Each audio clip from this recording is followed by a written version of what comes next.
Before we begin tonight's quiet story, make yourself comfortable and let the day fade away. If you enjoy these calm journeys into history, please subscribe and let's see if we can reach 100 likes on this video. The comments, share what time it is, where you're listening, and where in the world you are. It's always comforting to know how far these stories travel while we drift together. Into the past. Asterisk in the year 1000. Give or take a decade. A ship pushed out into the icy North Atlantic. It was not the first ship to sail those waters, nor would it be the last. But it carried with it a man whose name would echo faintly through timely Ferrickson, the son of Eric the Red. The sagas describe him simply: tall, strong, and calm. He was the kind of leader whose presence inspired quiet obedience. He was not the loudest voice among the Norse, nor the boldest, but he inherited the restless spirit of his family. His father had left Norway for Iceland, then Iceland for Greenland, always moving further into the unknown. It was as if the family carried exile in their blood. Leif's journey began not with grand ambitions of empire, but with whispers. Sailors and merchants returning to Greenland spoke of a land glimpsed beyond the western horizon. Some said it was a forested shore, where timber grew thick and tall, unlike the treeless tundra of Greenland. Others spoke of fertile fields and vines, a place where wild grapes were said to grow, hence the name Vinland. These were rumors, half remembered, but in the Norse world, even rumors could set sails to the wind. What made this voyage different was not that Leif was a great conqueror, but that he was practical. Greenland was cold, and its settlements depended heavily on trade for survival. Timber had to be imported from afar. Iron was scarce. Greenlanders knew they could not live forever on meager pastures and hunting alone. If there was indeed a land of resources nearby, it could mean not only survival, but prosperity. The sagas, though written centuries later, provide fragments of the tale. They tell us that Leif sailed from Greenland with a crew of around 35 men. His ship was a narrow, sturdy, broad-bellied merchant vessel, rather than the sleek, dragon-prowed warships that most imagine when thinking of Vikings. This alone suggests intent. The voyage was not for raiding, but for settlement and trade. The sea itself was a barrier as much as a road. From Greenland to North America was no small feat. The voyage likely took them through rough currents, fog, and the endless gray horizon of the Atlantic. Its navigation was done not with compasses, but with experience watching the sun, the flight of seabirds, and the swell of the sea. The Norse knew to follow driftwood, the smell of land, and even the habits of whales. Days passed, then weeks. At last, they saw it. A coastline stretching out, not barren like Greenland, but rich with forest. The men landed cautiously, pulling their ship onto a beach of pale sand. They set foot on soil no Europeans had ever recorded before. To them, it must have felt like the end of the world in the beginning of another. Here, in what we now believe was Newfoundland, they found things that astonished them. Timber so abundant it seemed endless. Rivers filled with salmon, meadows open enough for grazing, and, perhaps most wondrous of all, grapes or berries that reminded them of wine. Whether they were truly grapes or simply a translation of some other fruit, the word Vinland was fixed in their memory. The men built shelters, likely simple turf houses similar to those in Iceland and Greenland. These were not castles, nor even permanent towns, but they spoke of permanence. A house, once built, meant an intention to stay at least for a season. They worked with care, cutting wood, setting posts, and building walls of stone and sod. Fires burned inside, the smoke curling into the cold air. For a moment, they had carved out a small Norse island on a distant shore, but the land was not empty. The sagas referred to the indigenous people as Skrælings, a word that roughly translates to small people or foreigners. They were most likely ancestors of the Beathic, or other native groups of the region. To the Norse, they were strange and unfamiliar. To the natives, the Norse must have seemed equally alien, with their iron tools, woven sails, and hunger for wood. At first, the encounters were cautious. The Norse traded red cloth and metal goods for animal skins. There may even have been moments of mutual curiosity. Yet beneath these exchanges lay tension. The Norse were intruders, and they came with the mindset of people who expected to take what they needed. The natives, whose lives were bound to the land, could not have welcomed such demands forever. Still, for that first season, Leif and his men stayed. They explored further, noting rivers, forests, and pastures. They may have planted crops, though the sagas do not say. What they did say was that the land was rich enough to support life in ways Greenland never could. Winter came, as it always does in the North Atlantic. It must have been long and harsh, though milder than Greenland. The men relied on their turf houses, their fires, and what food they had gathered. Survival was possible, even comfortable, compared to the struggle back home. When spring arrived, they prepared to return. Leif loaded his ship with timber and goods, proof of what they had found. The men sailed back across the Atlantic, returning to Greenland with the news of Vinland. And so, the first chapter of Norse America was written not in monuments or conquest, but in quiet survival. Yet even here, questions linger. Why did this discovery fade from memory for centuries?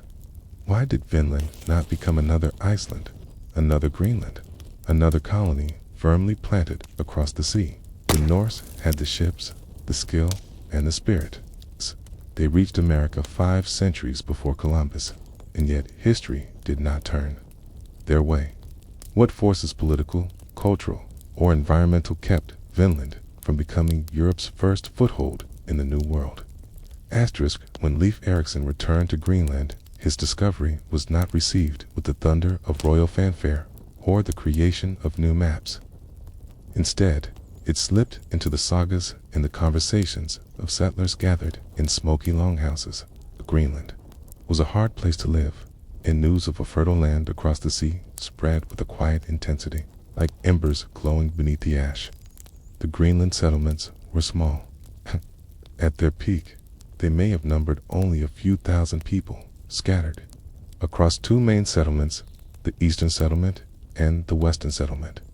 Life. There was a constant negotiation with scarcity. Cattle had to be fed through winters, where grass was short. Hunting caribou and seals filled the gaps, but timber and iron remained precious. Every plank of wood, every nail, every tool was an object of value. To a Greenlander, the thought of a land with endless forests was not a dream, it was a solution. Leif's story became more than a tale of adventure. It was a possibility. His successful return with timber was proof. So, the sagas tell us, others followed. One of the earliest to set sail after Leif was his brother, Thorvald. The sagas describe Thorvald as bold, perhaps more daring than Leif. He sailed with a crew to Vinland, seeking to settle further and explore beyond what Leif had first seen. They built houses, cut more timber, and for a time seemed to thrive. But their encounters with the indigenous people soon turned violent. The sagas recount one such clash. Thorvald and his men attacked a group of natives they came across, killing several. In the aftermath, a larger force of indigenous warriors retaliated. Arrows flew, battles broke out, and Thorvald himself was struck by a fatal wound. His men buried him beneath the trees of Vinland, marking the first recorded European grave in North America. That grave, though forgotten in place, marked something significant. It was not just a death, it was a signal that Vinland was not unoccupied, and that attempts at permanent settlement would not be uncontested. Still, the Greenlanders did not give up. Another expedition followed, led by Thorfinn Karlsefni, a wealthy Icelander who married into Leif's family. Thorfinn's voyage was larger, more ambitious. He sailed with multiple ships, cattle, and families, suggesting a true attempt at colonization rather than mere exploration. They built larger settlements, planted crops, and tried to establish trade. The sagas, written down 2 centuries later, preserve these stories with both clarity and ambiguity. On one hand, they give vivid details of daily life in Vinland, the construction of houses, the gathering of food, the negotiation with the land. On the other hand, they blurred the boundaries of truth and legend. Were these accounts precise histories, or were they embellished tales shaped by the oral tradition? Historians debate endlessly, but archaeology provides some grounding.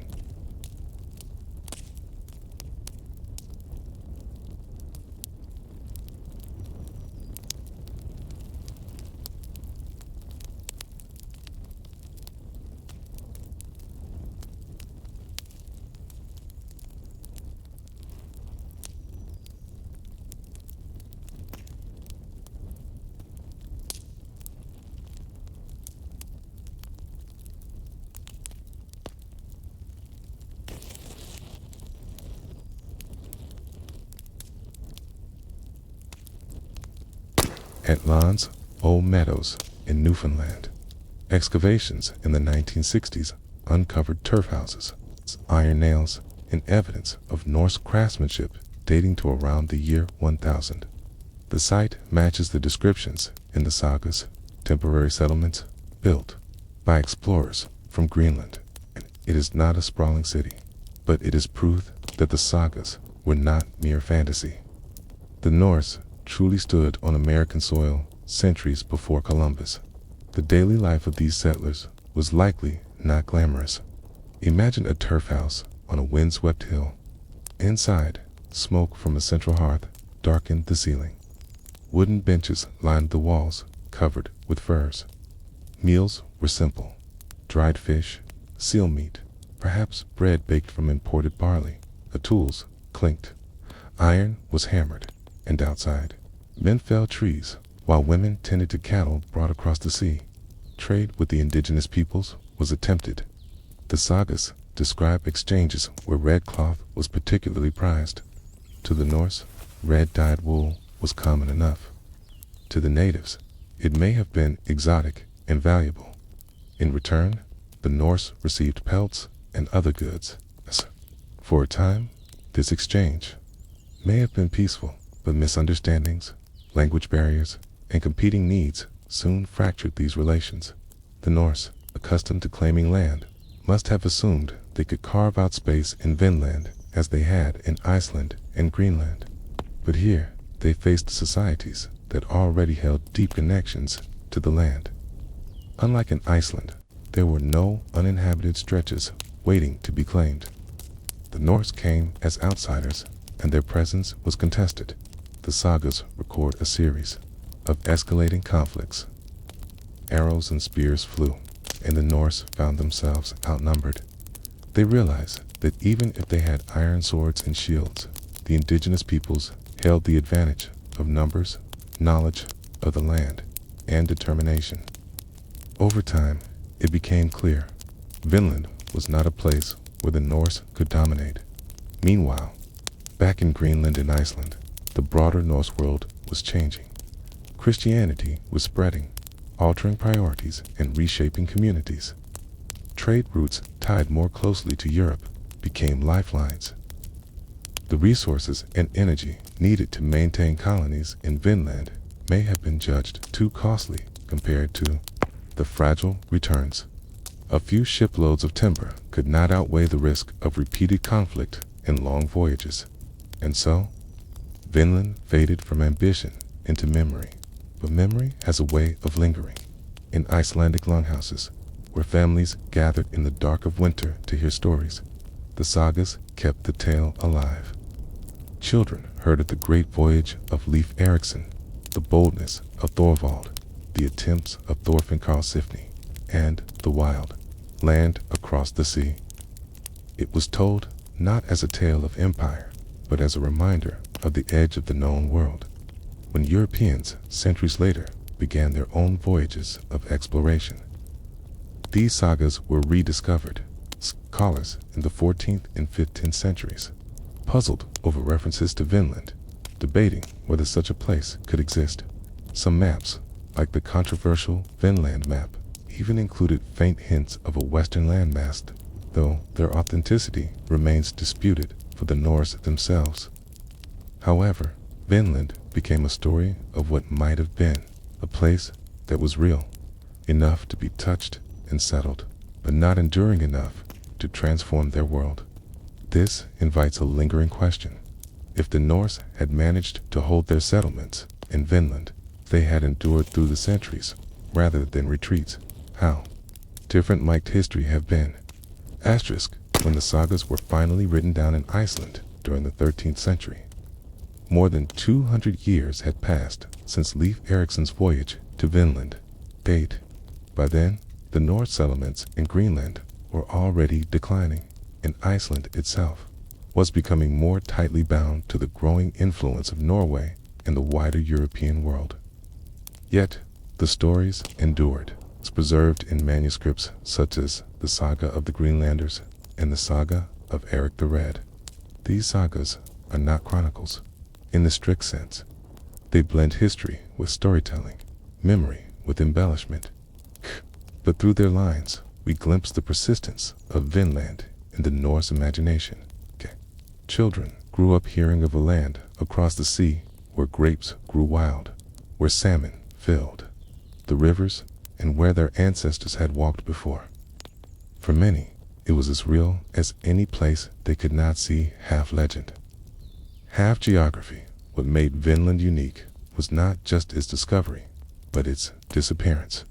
Unlike Iceland or Greenland, it did not remain a permanent part of the Norse world. The settlements, small as they were, lasted for only a few fleeting seasons. And then, as quickly as they had begun, they were abandoned.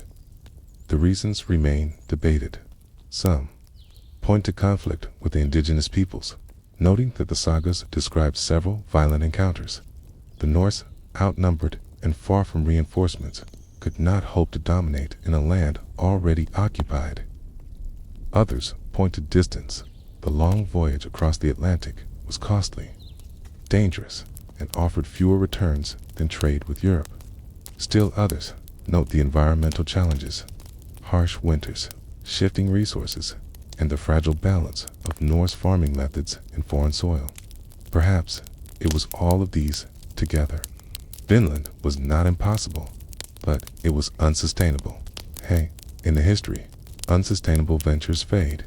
Yet Vinland never entirely vanished. In Greenland, the memory of those who had gone west lingered in oral tradition. Icelandic scribes kept the tales alive in ink and parchment. And centuries later, European scholars would rediscover those texts and marvel at the idea that the Norse had sailed beyond the edge of the known world long before Columbus, when Lance o' Meadows was excavated. In the 1960s, the sagas gained tangible confirmation. The remains of turf houses, iron nails, and Norse-style artifacts revealed that the stories were not mere fantasy. They marked a rare case where archaeology and literature intertwined, each reinforcing the other. The Norse had indeed crossed the Atlantic, built houses, and lived, however briefly, in North America. What, then, is the legacy of Leif Erikson? For centuries, he was overshadowed by Columbus, where Columbus's voyages ushered in global change colonization, conquest, and the reshaping of the world. Leif's voyage was quieter, less transformative. But in some ways, that quietness is what makes it significant. His journey reminds us that discovery does not always lead to empire. Sometimes it leads to memory. Two stories told by firelight, two sagas that live longer than settlements. In modern times, Leif has been reclaimed as a figure of recognition. In the United States, October 9th is celebrated as Leif Erikson Day, honoring the Norse who reached America long before 1492. Statues of him stand in Boston, Chicago, and Seattle, depicting him with a hand raised to shield his eyes as if searching the horizon. These memorials do not mark the birth of a nation or the start of conquest. They mark the endurance of curiosity, the human drive to see what lies beyond. But even as we honor him, its questions remain. What if the Norse had stayed? What if Greenlanders had managed to maintain a colony in Vinland for centuries, holding out against the challenges of distance and conflict? Would North America have been tied into European trade long before Columbus? Would Christianity, iron tools, and Norse culture have mingled differently with indigenous societies? Would the future empires of Spain, Portugal, and England have met resistance from a Norse foothold already established in the West? These questions are unanswerable, yet they highlight the fragile turning points of history. The Norse came so close, but they stepped back. The brief presence in America became a footnote instead of a headline. History, as we know it, moved forward in another direction. Leif Erikson himself did not live to see what might have been. After his voyage, he returned to Greenland, where he eventually took over as leader of the eastern settlement after the death of his father, Eric the Red. He lived and died in the harsh isolation of Greenland, remembered not as a conqueror, but as a man who had glimpsed another world. Today, we could still walk where he walked. On the northern tip of Newfoundland, the reconstructed houses at L'Anse aux Meadows allow us to imagine the sound of axes cutting into timber, the smoke of turf fires drifting into the air, and the cautious footsteps of Norsemen on soil far from home. 'Tis a place where history and imagination blend. The saga of Vinland did not end with Leif Erikson's first landing. His voyage was a spark, but the Norse world was practical, and sparks only mattered if they could catch fire. In Greenland and Iceland, the whisper of a fertile western land carried weight, for survival in the North Atlantic was never guaranteed. Timber, farmland, and game were scarce in Greenland. The thought of a place where all of these were abundant was not a legend, it was a necessity. And so, in the years that followed Leif's return, others set out to follow his path. Among the most determined were settlers, rather than explorers.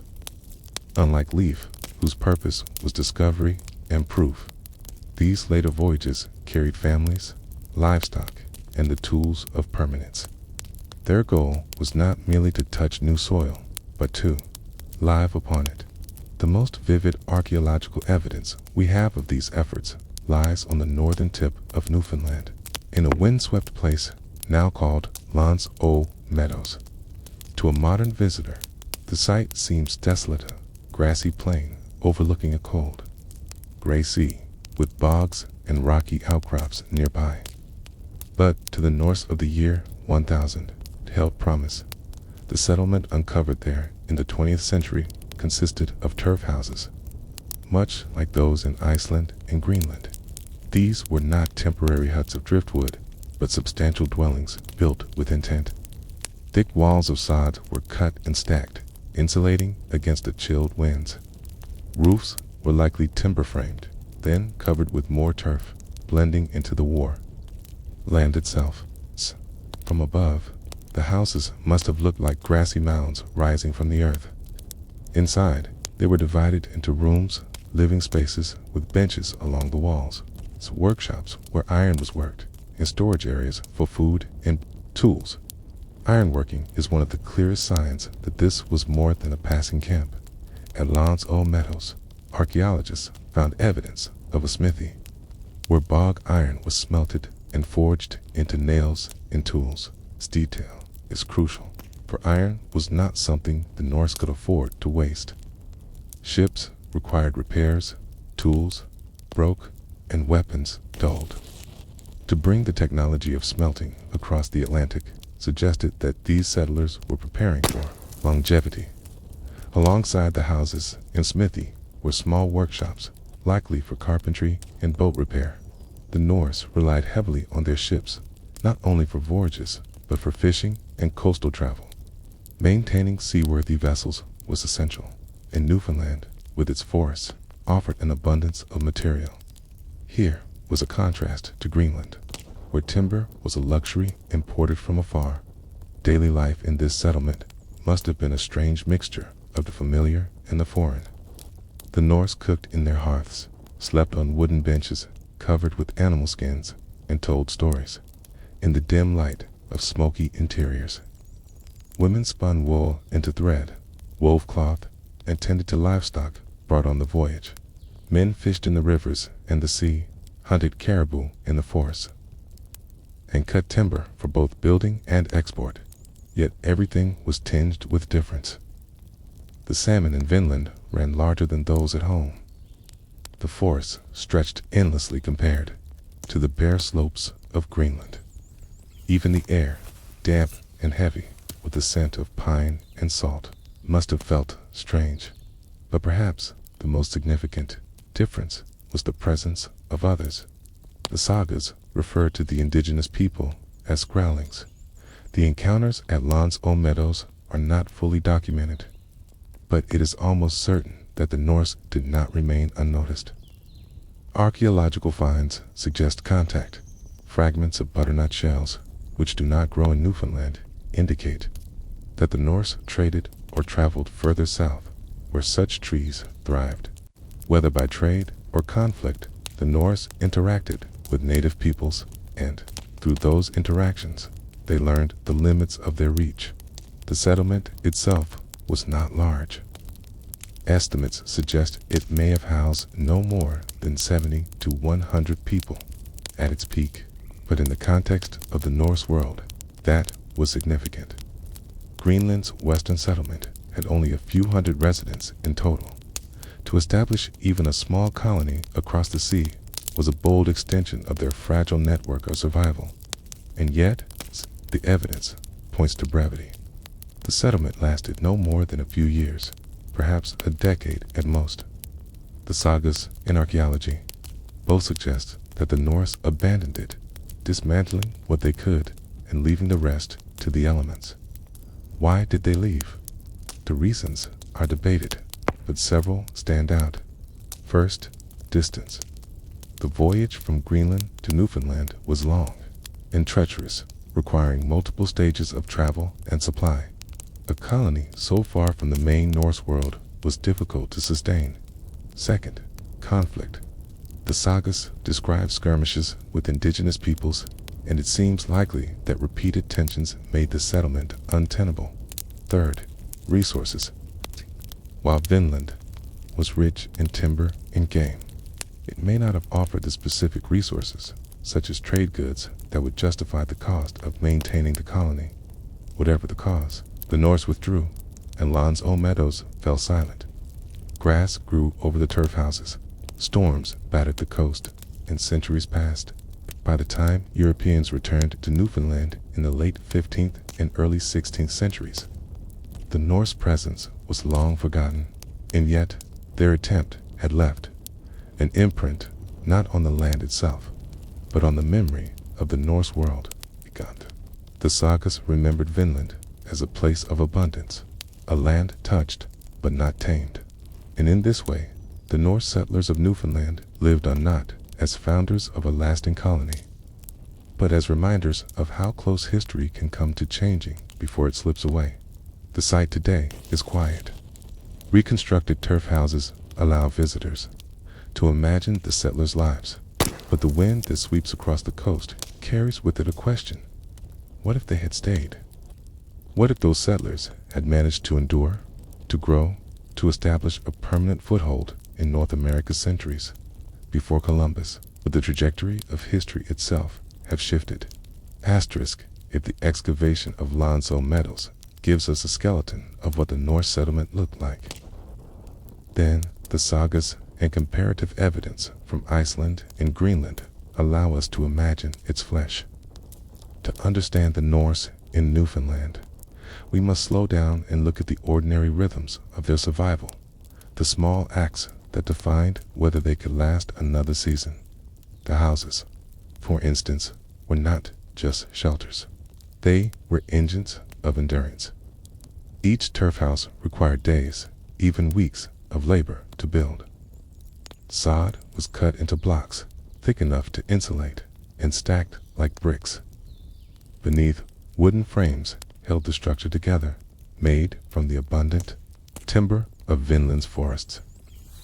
Inside, a long central hearth stretched the length of the main hall, smoke curling upward through a hole in the roof. Fires burned nearly constantly, not just for cooking, but to push back the damp chill that permeated the land. Oh, visitors stepping into one of these houses would notice the smell first: wood smoke, wet wool, salted fish, and the musk of animals. Light was dim, filtered through narrow openings or the flicker of oil lamps burning seal or whale fat. Along the walls were wooden benches covered in skins. These benches doubled as both beds and seats, where families ate, worked, and slept. Meals were simple but filling. Archaeological traces suggest a diet heavy with fish salmon from the rivers, cod from the sea. These were salted, dried, or smoked to last through the winter. Hunting provided caribou and perhaps bear, their hides as valuable as their meat. The settlers may also have gathered berries and nuts, evidence of which has been found at the site. Some scholars argue that they attempted to plant crops, bringing barley seed from Greenland. Though the short growing season limited what could be produced, livestock was carried across the sea as well. Sheep, goats, and possibly a few cattle provided milk, wool, and meat. Tending animals in Newfoundland would have been both easier and harder than in Greenland. Easier because pastures were more plentiful. Harder because predators lurked in the forests, and winters, though milder than Greenland's, still required storing fodder. The work of survival was constant. Men felled trees and split timber. Women spun wool, wove cloth, and prepared food. Children, if any were present, helped gather berries or fetch water from streams. Every member of the settlement contributed, for in a colony of perhaps only 70 or 80 souls, each hand mattered. But survival was not only about food and shelter, it was about tools, the ironworking at Lance. All Meadows is one of its most striking features. The Norse smelted bog iron in a small furnace, producing nails and rivets. These were not luxuries. They were the lifeblood of their ships. Without nails, a broken plank could not be replaced. A hole could not be sealed. A mast could not be braced. To establish a forge so far from home suggests foresight. It meant they expected their ships to need constant maintenance, and that they did not want to rely solely on supplies carried from Greenland. The forge also tells us something about intent. Raiding parties did not carry smelters. Colonists did. By bringing this craft, the Norse settlers revealed that they were not merely visitors. They had come prepared to replicate a small piece of their world across the ocean. Trade, too, played a role. The sagas describe exchanges between Norse and the indigenous peoples. Red cloth, iron tools, and small trinkets were offered in return for furs and pelts. The indigenous peoples valued metal, which they could not produce themselves, while the Norse prized animal skins for warmth and trade back in Greenland. For a time, this exchange may have been mutually beneficial.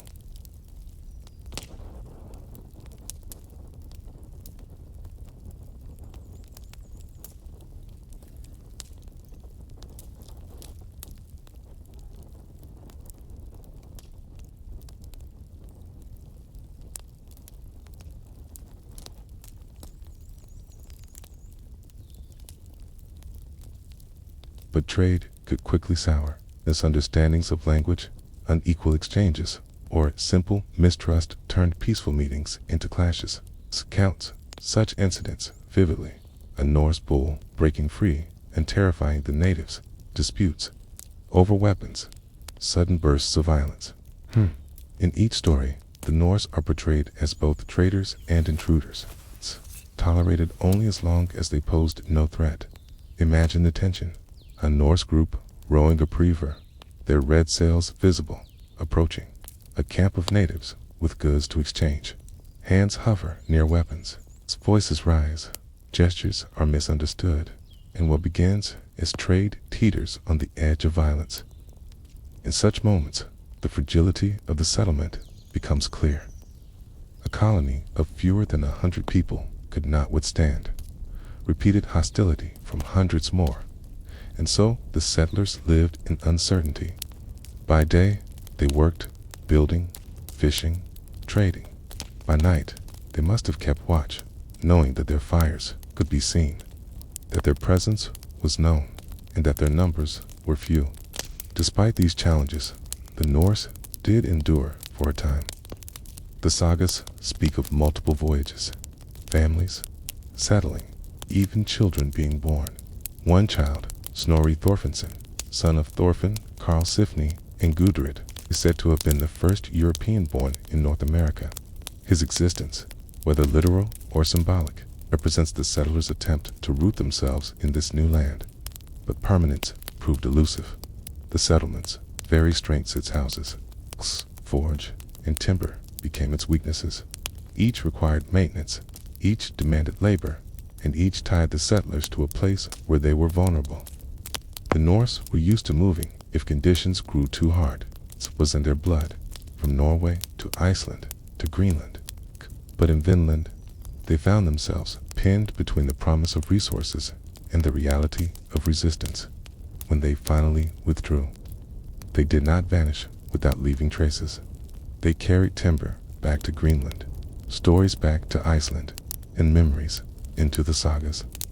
But the turf houses collapsed, the forge cooled, and the voices of those who had once laughed, argued, and sung inside them were swallowed by the wind. And here lies the paradox. The Norse settlers of Newfoundland proved that crossing the Atlantic was possible, that survival was achievable. But they also showed that endurance was not guaranteed. This raises a lingering thought. Was Vinland abandoned because the Norse could not survive, or because they could not see the long-term value of staying? Asterisk, the silence that fell over Land's old meadows after the Norse departed lasted nearly 1,000 years. To understand why they left, we must look at the layers of strain that pressed upon them, slowly but steadily, until the settlement could no longer hold. At first, the promise of Vinland was undeniable. Timber grew in abundance. Iron could be smelted. Fish filled the rivers. Wild game roamed in the forests. For Greenlanders accustomed to scarcity, this new world must have felt like a paradise. But paradise was fragile. Distance was the first and most unrelenting challenge.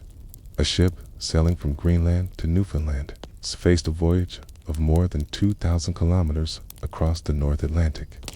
The journey could be completed in stages via Baffin Island, Labrador, and finally Newfoundland. But even so, storms, fog, and currents turned each crossing into a gamble. A single wreck could cost lives, tools, and vital supplies, unlike Iceland and Greenland, where settlements supported each other. Vinland stood alone at the edge of the world. Conflict was the second challenge. The sagas are sparse in detail, but their stories ring with tension. The Norse, few in number, could never dominate the indigenous peoples. At best, they could trade. At worst, they faced retaliation. The episode of Thorvald's death, struck by an arrow and buried in Vinland, is emblematic. It showed the settlers that violence was not an abstract threat, but a reality that could strike at any moment. Sustainability formed the third challenge. Even if timber and game were abundant, the Norse way of life required more than resources. It required connection to the wider Norse world. Ships had to be maintained. Tools needed iron, wool, and cloth wore out without steady trade back to Greenland. Every settlement was vulnerable to isolation, and if Vinland did not offer goods valuable enough to justify such trade, its colonies were doomed to be temporary, and so, one by one, these challenges accumulated. The settlers, who once cut sod for houses, who smelted iron in the damp Newfoundland air, who laughed around the fire and told tales of Iceland and Greenland, must have realized that their lives were stretched too thin. The promise of abundance could not outweigh the cost of survival at the edge of the unknown. Archaeology tells us that the Norse dismantled parts of the settlement before leaving. They did not vanish in haste, but in deliberation. Nails were taken, timbers reused, valuables carried home. What remained was what could not be moved: turf walls, charred stones, fragments of worked wood. Over centuries, grass covered the mounds, winds eroded the traces, and the site became indistinguishable from the land around it. Back in Greenland and Iceland, Vinland became less a destination and more a memory. The sagas preserved the story, but as years passed, it was recast as a legend. By the 13th century, when scribes wrote down the saga of the Greenlanders and the saga of Eric the Red, Vinland was already centuries in the past. The details blurred. Was it grapes or berries, salmon or sturgeon, Newfoundland or further south? What remained constant was the idea of a land of plenty, a place both real and unreachable. For Greenland, the withdrawal had lasting consequences. Without Vinland's timber, Greenlanders returned to importing wood at great cost. Their settlements remained fragile, never growing large, and by the 15th century, they too disappeared. In this way, Vinland's abandonment was tied to Greenland's decline. Both revealed the limits of Norse expansion, a reminder that endurance in the North Atlantic depended on more than bravery and curiosity, required sustainability centuries later. When European explorers began their own voyages across the Atlantic, Vinland resurfaced as a tantalizing whisper. Some scholars in the 14th and 15th centuries mentioned lands west of Greenland, but without certainty. By the time Columbus sailed in 1492, the memory of Vinland had been reduced to a footnote in old Icelandic manuscripts. It was not until the 19th century that interest revived. Antiquarians in Scandinavia and North America began to study the sagas closely, proposing that the Norse had reached America. Skepticism was high. Without physical evidence, many dismissed the idea as folklore. That changed in the 1960s when archaeologists Helge and Anstein Ingstead uncovered the remains of turf houses at Lance o' Meadows. Suddenly, the sagas were vindicated. The Norse had indeed crossed the Atlantic centuries before Columbus. Today, walking among the reconstructed side houses, one can imagine the settlers' lives with greater clarity. The forge, the workshops, the longhouse, they tell a story not of fleeting exploration, but of genuine settlement. Yet the silence of the place speaks louder still. No descendants remained, no towns grew, no churches rose. The Norse came, stayed, for a time, and left. And this leaves us with the haunting reflection. History could have been otherwise had the Norse endured. The map of the world might look different. Indigenous peoples might have encountered Europeans centuries earlier under different terms. The age of exploration might have begun not with Iberian caravels, but with Norse nares. The blending of cultures, technologies, and beliefs might have followed another path, but history is not made of what ifs, it is made of what lasts. And in Vinland, nothing lasted but memory. The settlers of Newfoundland are remembered not for empire or conquest, but for their attempt, their turf houses, their smelting fires, their trade of cloth for furs. These were threads in a tapestry that unraveled quickly. Yet even a short-lived thread has meaning. It shows us that human resilience is always tested at the edges, that survival is never guaranteed, and that sometimes the most important stories are not of triumph, but of failure. As we look back, the story of the Norse settlers of Newfoundland closes with a question. If survival is measured not by presence, but by memory, then did the Norse truly fail in Vinland? Did they succeed in leaving behind one of the most intriguing, quietest mysteries of the medieval world? Asterisk. When the Norse first set eyes on the wooded shores of Newfoundland and beyond, they did not see simply land, they saw resources. To a Greenlander or Icelander of the year 1000, the world was measured not in borders or maps, but in what the land could provide. And in this, Vinland stood apart. Iceland had grass for pastures, but its forests had long been stripped, leaving settlers to build from turf and stone. Greenland had hunting and some small farming, but its climate limited crops and forced reliance on imports. Timber there was, for the Norse, the sight of such forests was not merely aesthetic, it was practical salvation. They cut trees with iron axes, split planks with wedges, and carved beams to brace their turf houses. Logs were hauled by hand or dragged with oxen. The sound of axes striking would echo in places where, for centuries, only the wind and the call of birds had been heard. The second abundance was fish. The sagas describe rivers teeming with salmon, so plentiful that men could almost catch them by hand. Whether this was exaggeration or truth, the Norse found in Vinland a source of food that required little labor compared to farming. Fish could be caught in nets, dried on wooden racks, or smoked for winter stores. Cod, in particular, was a treasure, for dried cod became a staple in Norse diets and a valuable trade commodity in later centuries. Fishing was not only a matter of sustenance, it was a rhythm of survival. Men cast nets at dawn, hauled boats into rivers, and spent hours in silence, their lines taut. Back in the settlement, women and children gutted and salted the catch, hanging strips of flesh to dry in the cold air. In a colony where every calorie mattered, the certainty of fish was life itself. Then there was fur in the Norse world. Fur was more than warmth, it was wealth. Sealskins in Greenland, fox pelts in Iceland, and bear hides in Norway were all valuable, both for use and for trade. In Vinland, the settlers encountered forests alive with game. Caribou roamed the inland plains, their hides thick and durable.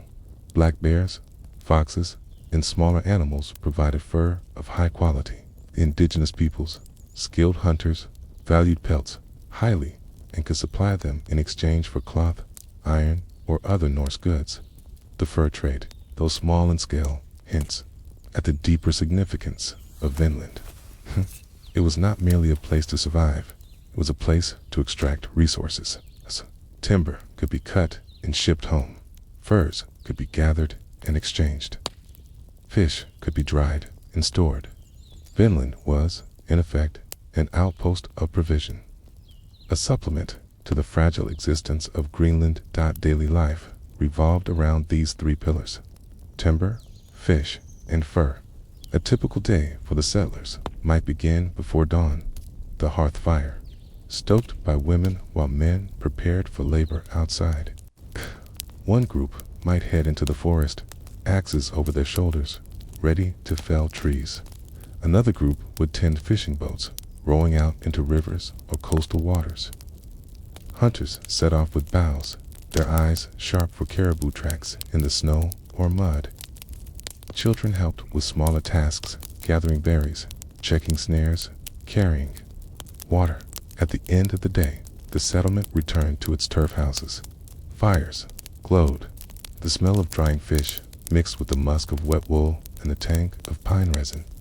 Tools were sharpened, hides were stretched, and timber was stacked. The work was relentless, but it was also familiar. This new land, survival, meant repeating the old rhythms: building, hunting, fishing, trading, only now against the backdrop of an unfamiliar coast. But abundance was never without tension for the Norse. Resources were something to be claimed, used, and exported. For the indigenous peoples, resources were shared within the rhythms of the land. Conflict, then, was inevitable. The Norse cut trees, not for a single house, but for many, perhaps even to load onto ships.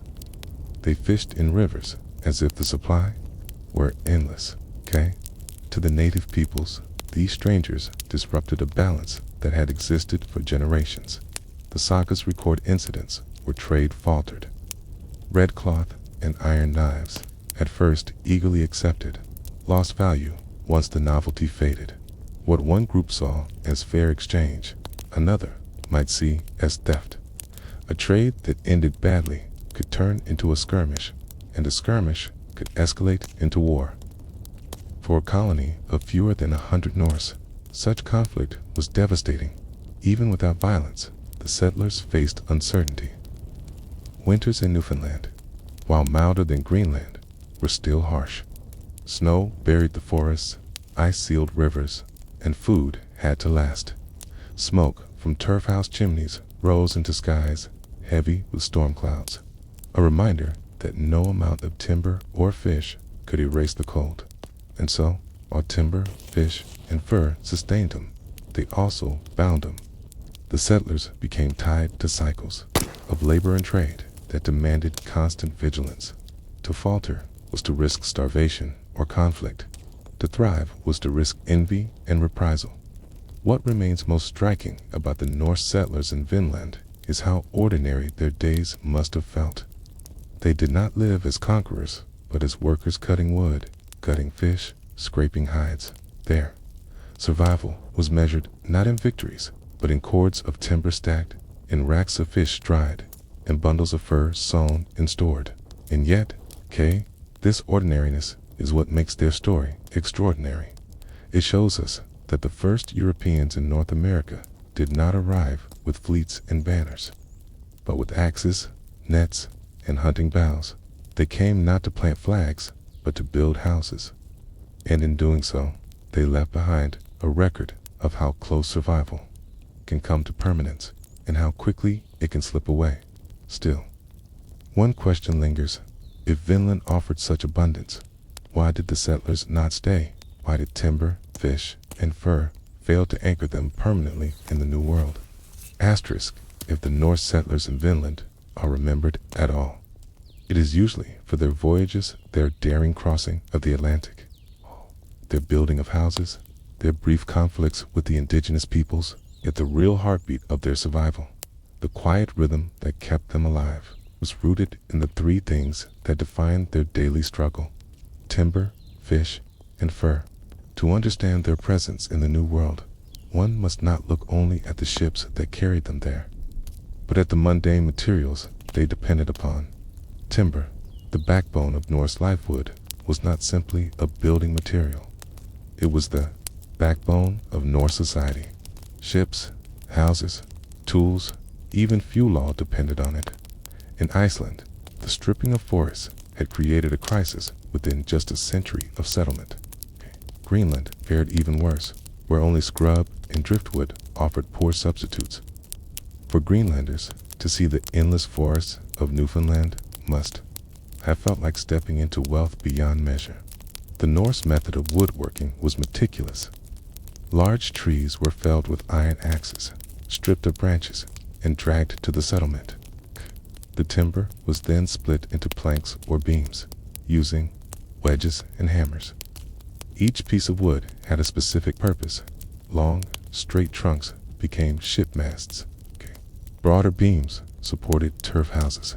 Smaller logs became fence posts, handles, or firewood. Shipbuilding was the most important use. The Norse longship, renowned for its speed and strength, required high-quality timber. Masts had to be both strong and flexible. Coal planks had to be cut thin enough to bend, yet sturdy enough to endure ocean waves. Nails and rivets, smelted in the settlement's forge, held these pieces together.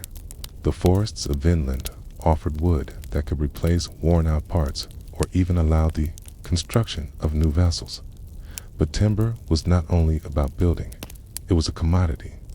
Ships returning to Greenland could be loaded with wood, their hulls filled with beams and planks. Back home, where wood was rare, such shipments were invaluable.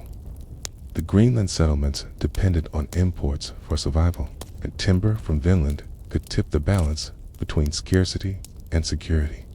Yet, here lay a challenge. Timber was heavy, bulky, and difficult to transport. A single ship could not carry vast quantities without sacrificing space for people, livestock, or food. This meant that while timber was abundant, its export was limited.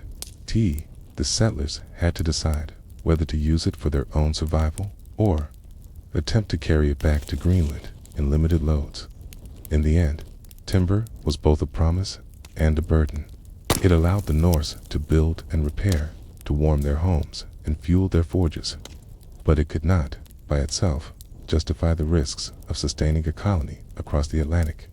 Fish, food, and trade of timber was the backbone. Fish was the lifeblood. The sagas describe Vinland's rivers as overflowing with salmon, a detail that archaeology has not disproven. Cod too, even so, fish remained the settlers' greatest advantage. It gave them calories to endure winters, trade goods to export, and stability in a land where farming was uncertain. Without fish, the Norse would not have lasted even a season in Vinland. Fur, warmth, and wealth of fish kept the settlers alive, and timber allowed them to build. Fur gave them warmth and wealth. The Norse world prized furs highly. In Greenland, seals were the most common source, their skins used for clothing, ropes, and even ship coverings. In Vinland, however, the settlers encountered a wider array of animals. Caribou provided hides for clothing and blankets. Foxes and martens offered smaller but valuable pelts. Bears, though dangerous, provided thick, prized furs. The sagas mention trade with the indigenous peoples, where red cloth and iron goods were exchanged for pelts. For the Norse, these furs were not only practical, but a potential source of wealth. Carried back to Greenland or Iceland, they could be used, traded, or sold. Furs linked Vinland to a wider Norse economy, making the colony more than just a remote outpost. Yet hunting for fur was demanding.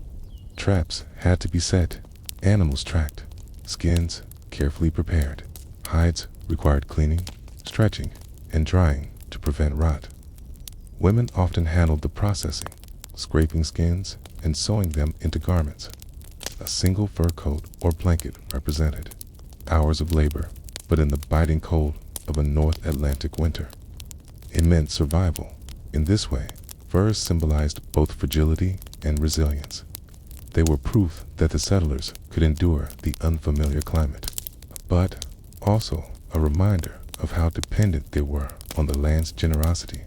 The fragile balance, when seen together, timber, fish, and further Norse strategy in Vinland, appears clear. They sought to replicate their survival system from Iceland and Greenland, but with greater abundance. Timber built their homes and ships. Fish filled their stomachs and their cargo holds. Fur kept them warm and enriched their trade. For a few seasons, perhaps even a decade, this system worked. Archaeology confirms ironworking, woodworking, and the presence of butternuts proof that the settlers traveled further south, where resources expanded even more. They were not idle visitors.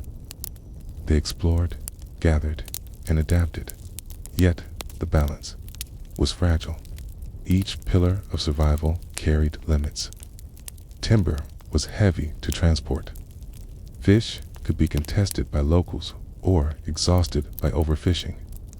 Fur required endless labor and often depended on uneasy trade with indigenous peoples. A single resource could sustain the colony indefinitely, and so, even as the settlers worked, they must have felt the pressure of impermanence.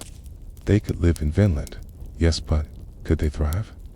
Could they build a community that endured not for years, but for generations? The sagas tell us that they could not. Conflicts broke out, supplies ran low, and priorities shifted. The Norse withdrew, leaving behind the timber they had cut, the fish racks they had built, and perhaps even the furs they had stored. Yet the memory of these resources endured. Icelandic scribes preserve the stories of Vinland's abundance, emphasizing grapes, salmon, and forests. To later generations, Vinland became a symbol of plenty, a dream of what lay beyond the Western Sea. And this leads us to an unsettling thought. If abundance was not enough to sustain a colony, then what truly determines whether a settlement survives? Asterisk, when we look at the Norse presence in North America, it is tempting to see timber, fish, and fur as the very reasons for their arrival, and in many ways they were. Yet these same resources, abundant though they seemed, could not hold the settlers. In Vinland, their abundance carried hidden limitations, and those limitations slowly revealed the truth. Survival in the New World was possible, but permanence was not. Timber, promise, and burden timber was perhaps the greatest promise of Vinland. For Greenlanders who lived in a treeless land, the sight of forests must have been almost overwhelming. They could repair ships, construct strong houses, and carve beams in sizes they had not seen for years. But timber also highlighted one of the fundamental problems of Vinland-distance to make Vinland truly valuable to Greenland or Iceland. Timber would have to be shipped back. The logs were heavy, cumbersome, and filled precious cargo space on nares that also needed to carry food, iron, and settlers themselves. A few shiploads might provide relief, but they could never transform Greenland into a self-sufficient colony. The cost outweighed the return. This made timber an ironic burden. It was most useful in Vinland itself, but using it there required permanence. To cut, saw, and frame timber for houses was to imply settlement. Yet permanence in Vinland required a steady connection to the wider Norse world, which the settlers could not maintain. In the end, the forests that had seemed like salvation became reminders of the colony's isolation. Fish, lifeline, and limit fish sustained the settlers, providing protein that could be preserved through drying and salting. Cod and salmon were plentiful, perhaps more so than anywhere else the Norse had settled. Cod, but fish, too, carried its limits. The Norse were not the only ones who relied on these rivers and coasts. Indigenous peoples had fished those waters for countless generations. To them, fish were not only food, but part of a spiritual and cultural relationship with the land. When the Norse arrived and began to fish heavily, they must have seemed like intruders who threatened that balance.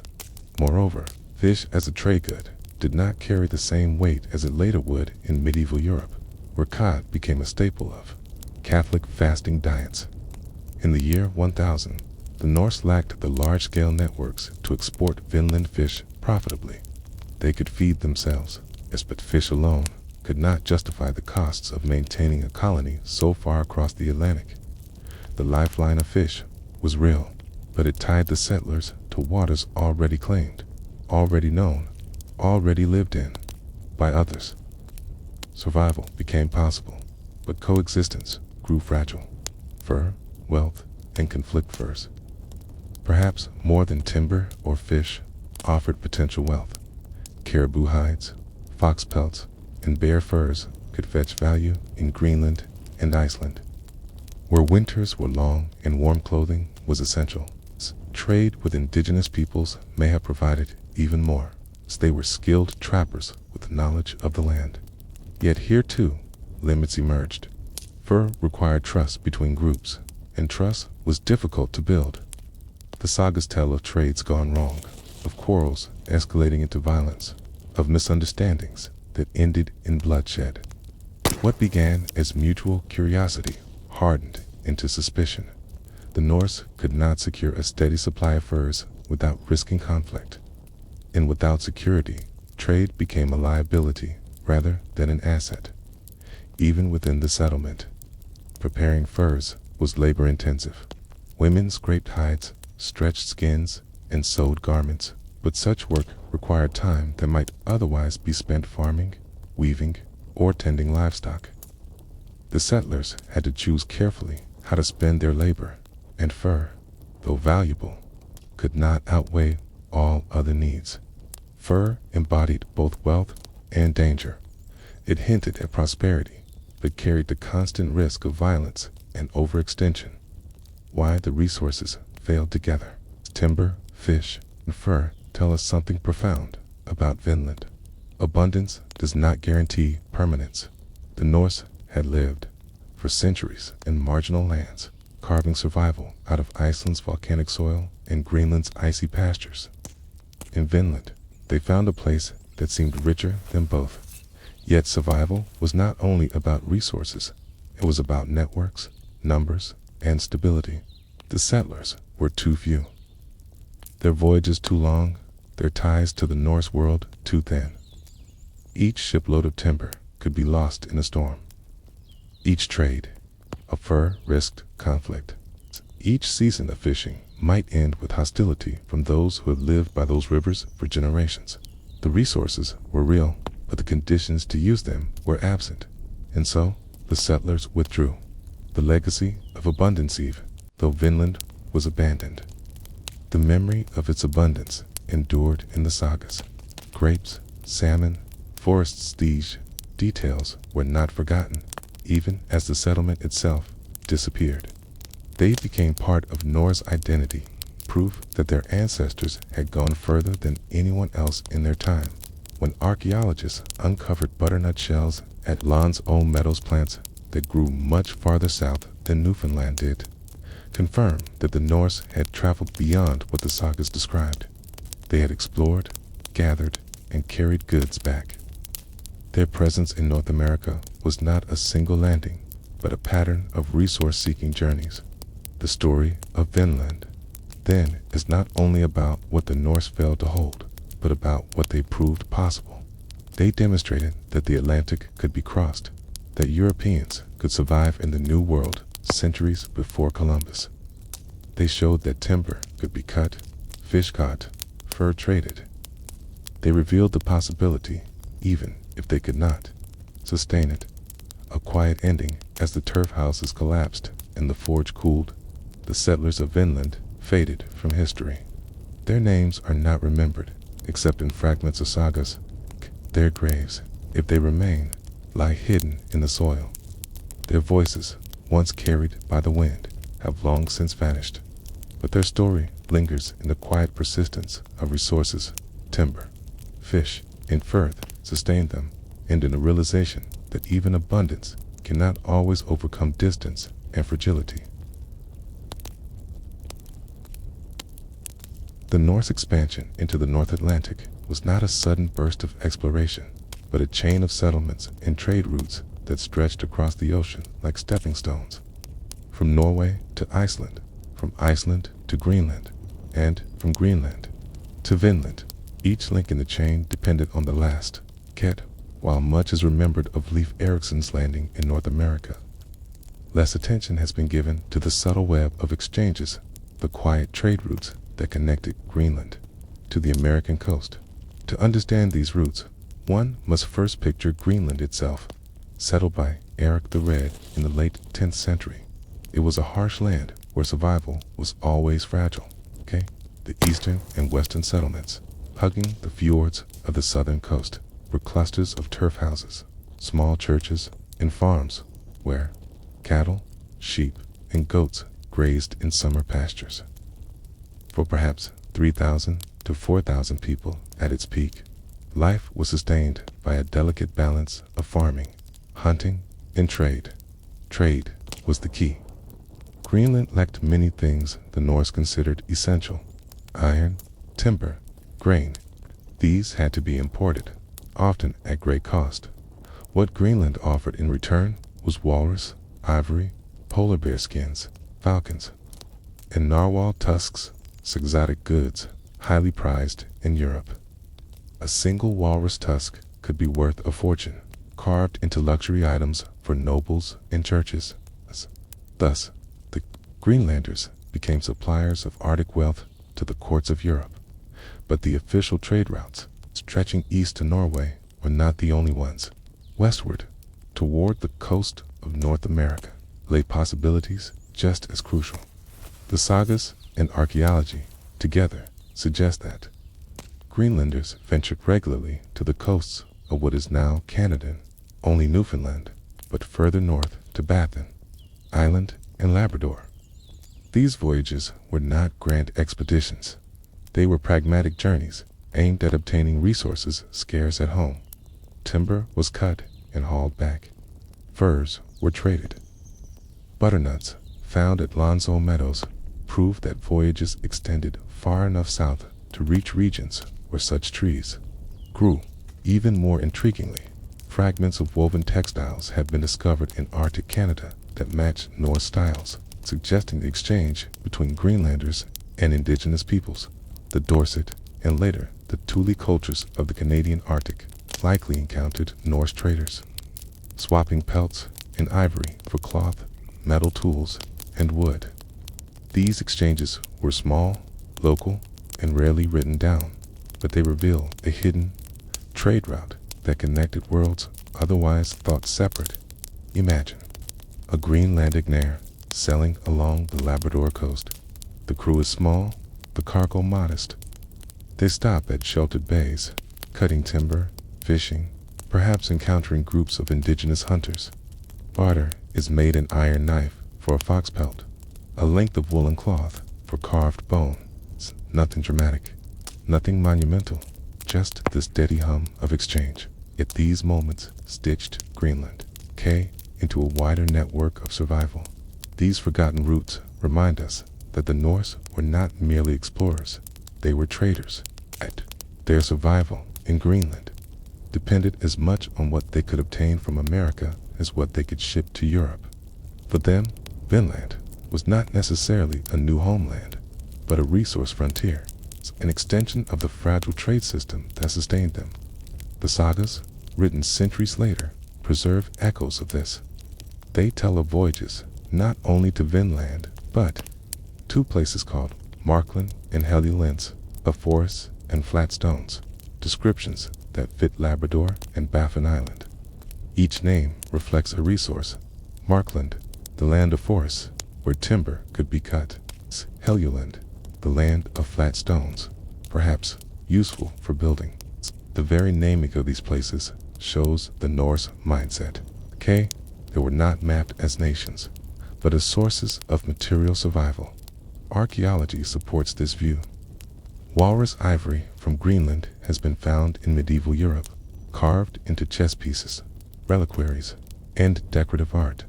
But some evidence also suggests that materials from American timber first found their way indirectly into Norse markets. If so, then the forgotten trade routes of the Norse linked not only Greenland to America, but America to Europe, centuries before Columbus. Yet, like the colonies themselves, these routes were fragile. Distance, storms, and conflict always threatened them. A single shipwreck could erase months of labor. A single misunderstanding with an indigenous group could cut off trade. Unlike the organized trade of later centuries, these Norse routes were informal, seasonal, and tenuous. Still, they mattered. Without them, Greenland's survival may have been even shorter. The forgotten trade routes between Greenland and America did not transform history in dramatic ways, but they sustained life in places where life might otherwise have failed.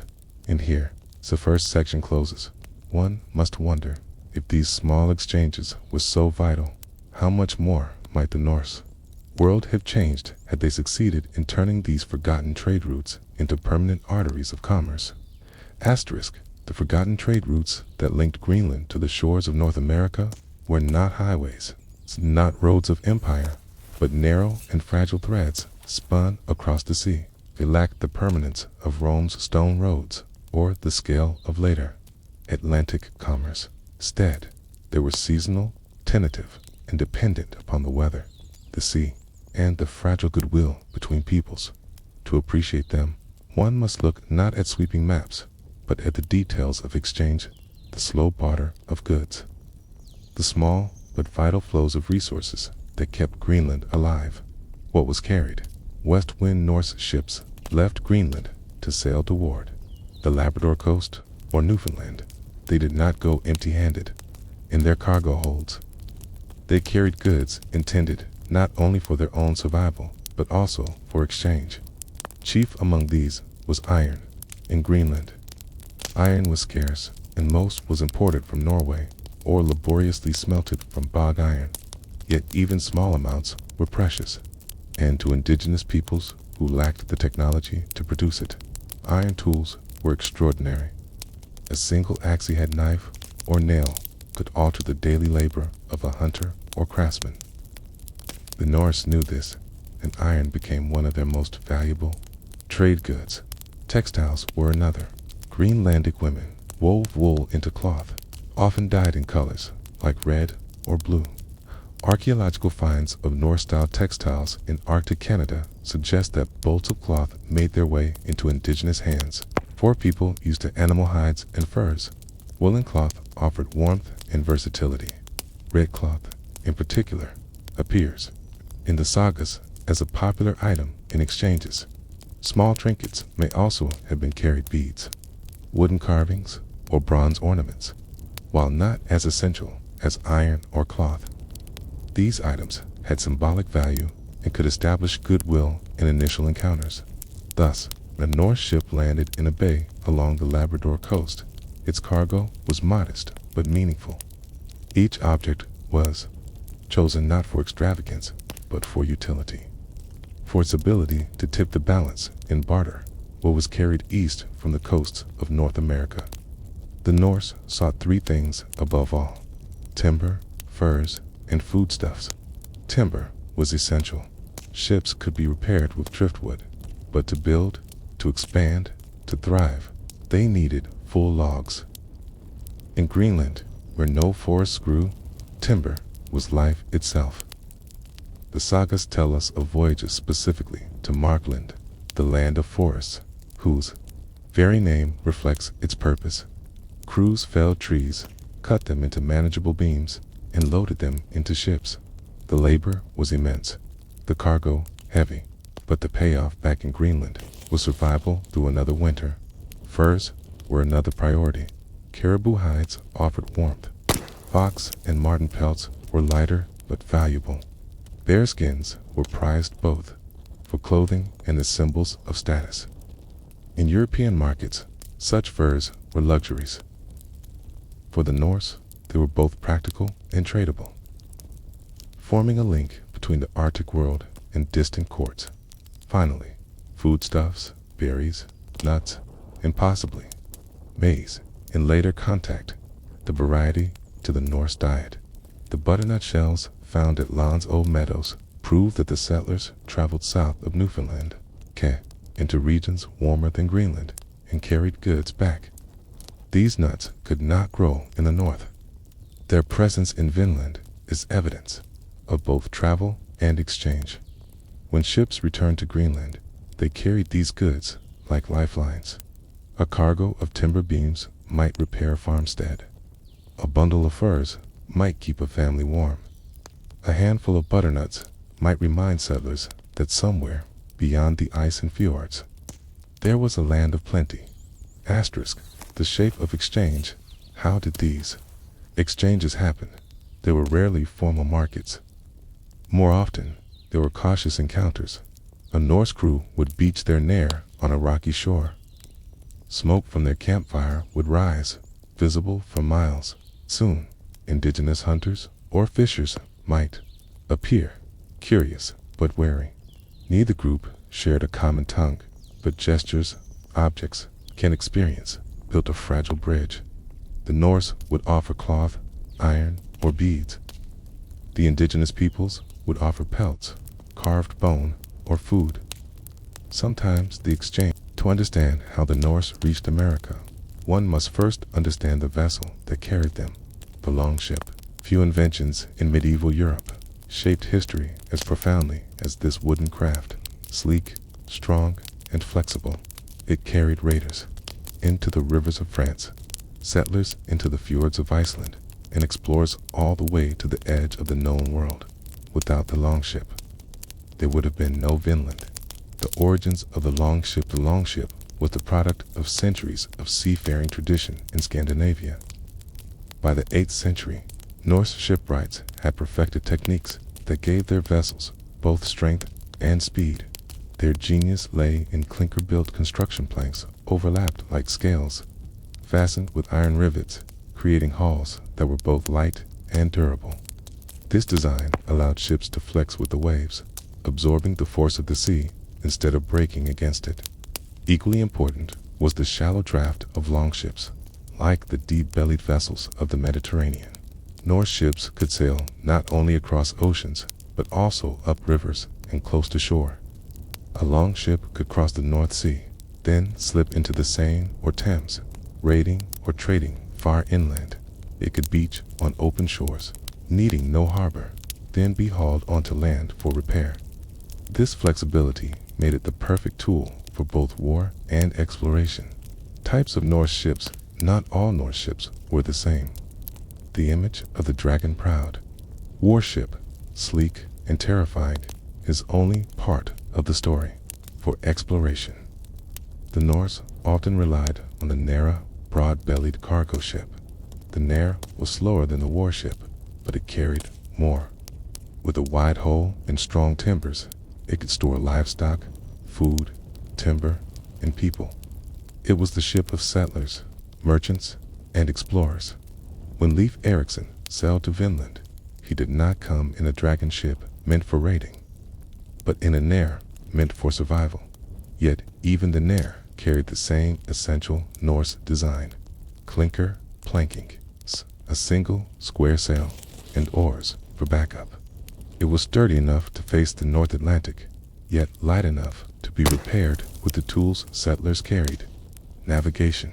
Without compass, one of the most remarkable achievements of the Norse was their ability to cross thousands of kilometers of ocean without compasses or accurate maps. Their methods were simple but effective. They observed the sun and stars, using them to keep direction. The midnight sun of the far north, though disorienting, offered clues.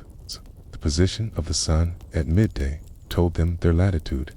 They studied the flight of birds. When far at sea, the sight of land birds signaled nearby shores. They sometimes carried ravens on voyages, releasing them to see if they flew toward land. They watched the sea itself. The swell of waves, the color of water, the drift of seaweed all gave hints. Driftwood could signal land depriver. Whales and seals often followed familiar routes. Even the smell of air salt or earth guided them. Later traditions speak of the sunstone, crystal that could polarize light and reveal the sun's position even through clouds. Whether myth or reality, the idea reflects the Norse ability to use natural clues with astonishing skill.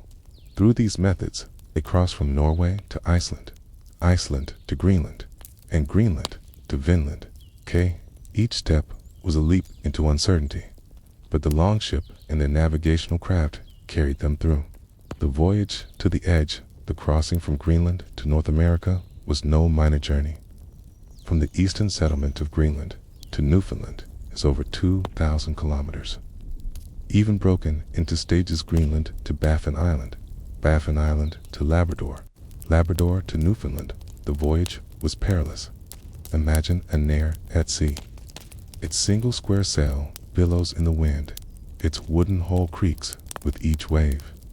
The crew numbers 30, perhaps 40. They take turns at the oars when the wind dies. Salt spray stings their faces. Wet wool clings to their skin, and the endless horizon tests their resolve. Days blur together. Food is dried fish and hard bread. Sleep comes in short stretches on benches. At any moment, a storm could scatter them, or icebergs could crush the hull, and yet they endured. Each voyage carried not only settlers, but also livestock: sheep, goats, cattle essential for farming in new lands. To carry animals across the North Atlantic in open ships was an act of astonishing bravery, or desperation, or both. Why the longship worked. The secret of the longship was not only in its design, but in the culture that used it. The Norse were seafarers from birth. Children grew up around fjords, learning to row before they could walk steadily. Men and women alike understood the sea as both road and enemy. The longship was an extension of their bodies, as familiar as a plow to a farmer. This cultural knowledge meant that long voyages, though dangerous, were not unimaginable. To Norse settlers, the sea was not a barrier, but a pathway. If land lay beyond, they would find it. The edge of the world When the Norse finally reached the shores of North America, our longships had carried them farther than any European before them. They had reached what they called Vinland, a land rich with forests, rivers, and game. But to them, it was also the edge of the world. The longship had given them the power to reach this place, but not the power to hold it. It was enough to bring them across the Atlantic, enough to sustain a fragile settlement for a few years.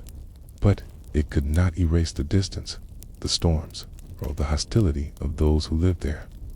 And so, the longship, for all its brilliance, marked both the success and the limit of Norse expansion. Reflection: the longship is remembered today as a symbol of Viking conquest, carved on monuments and celebrated in legend. But in the story of Vinland, it is something subtler. It is a reminder that even the most advanced technology of its age could carry people to new shores, but not guaranteed permanence once they arrived. As this section closes, we are left with a thought. If the longship could carry Norse settlers across the Atlantic 1,000 years ago, what might they have achieved had they possessed the means not only to reach the edge of the world, but to bind themselves to it?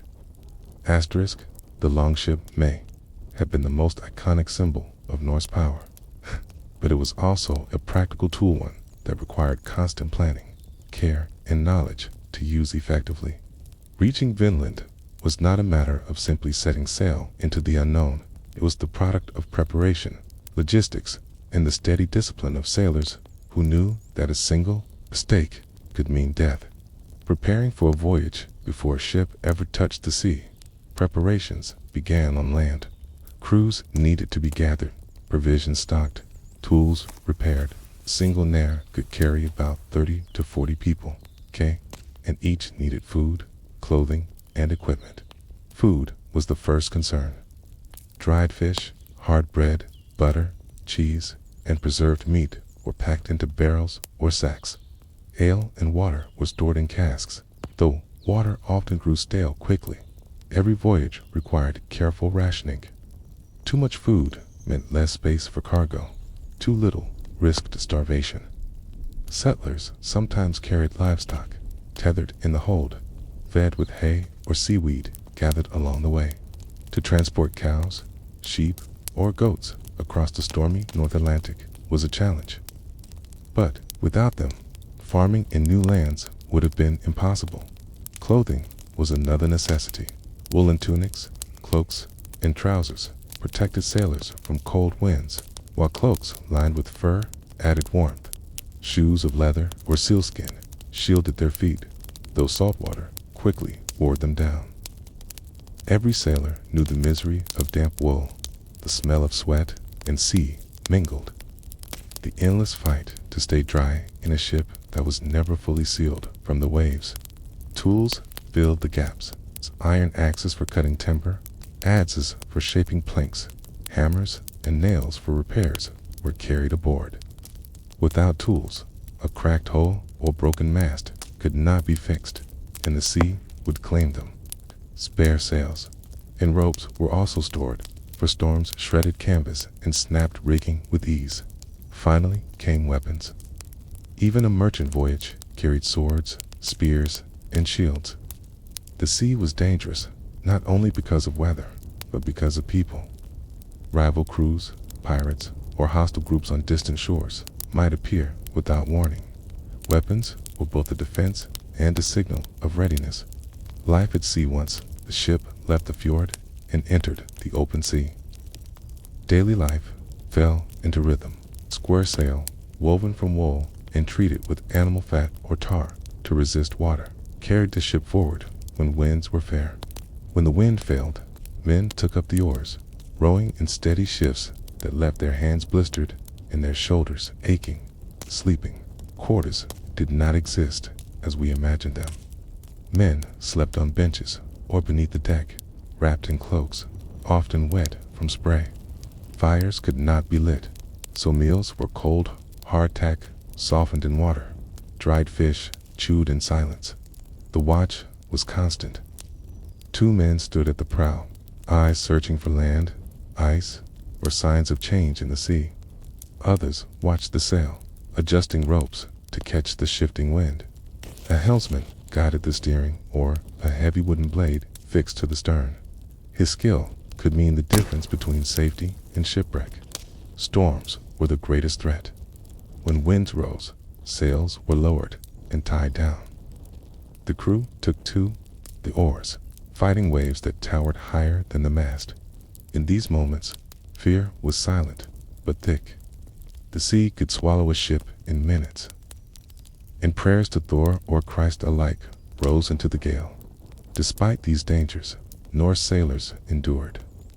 They were hardened by years of seafaring, raised in coastal villages where boats were part of daily life. For them, discomfort was not surprising, but expected.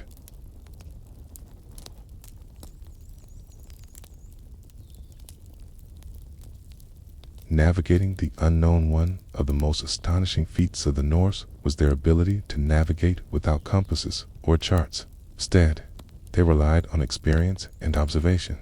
They watched the sun's path, noting where it rose and set. At midday, the sun's height indicated latitude, giving a sense of whether they drifted too far north or south. At night, stars served as guides, though cloud cover often obscured them. Birds offered clues. Gulls signaled nearby coasts.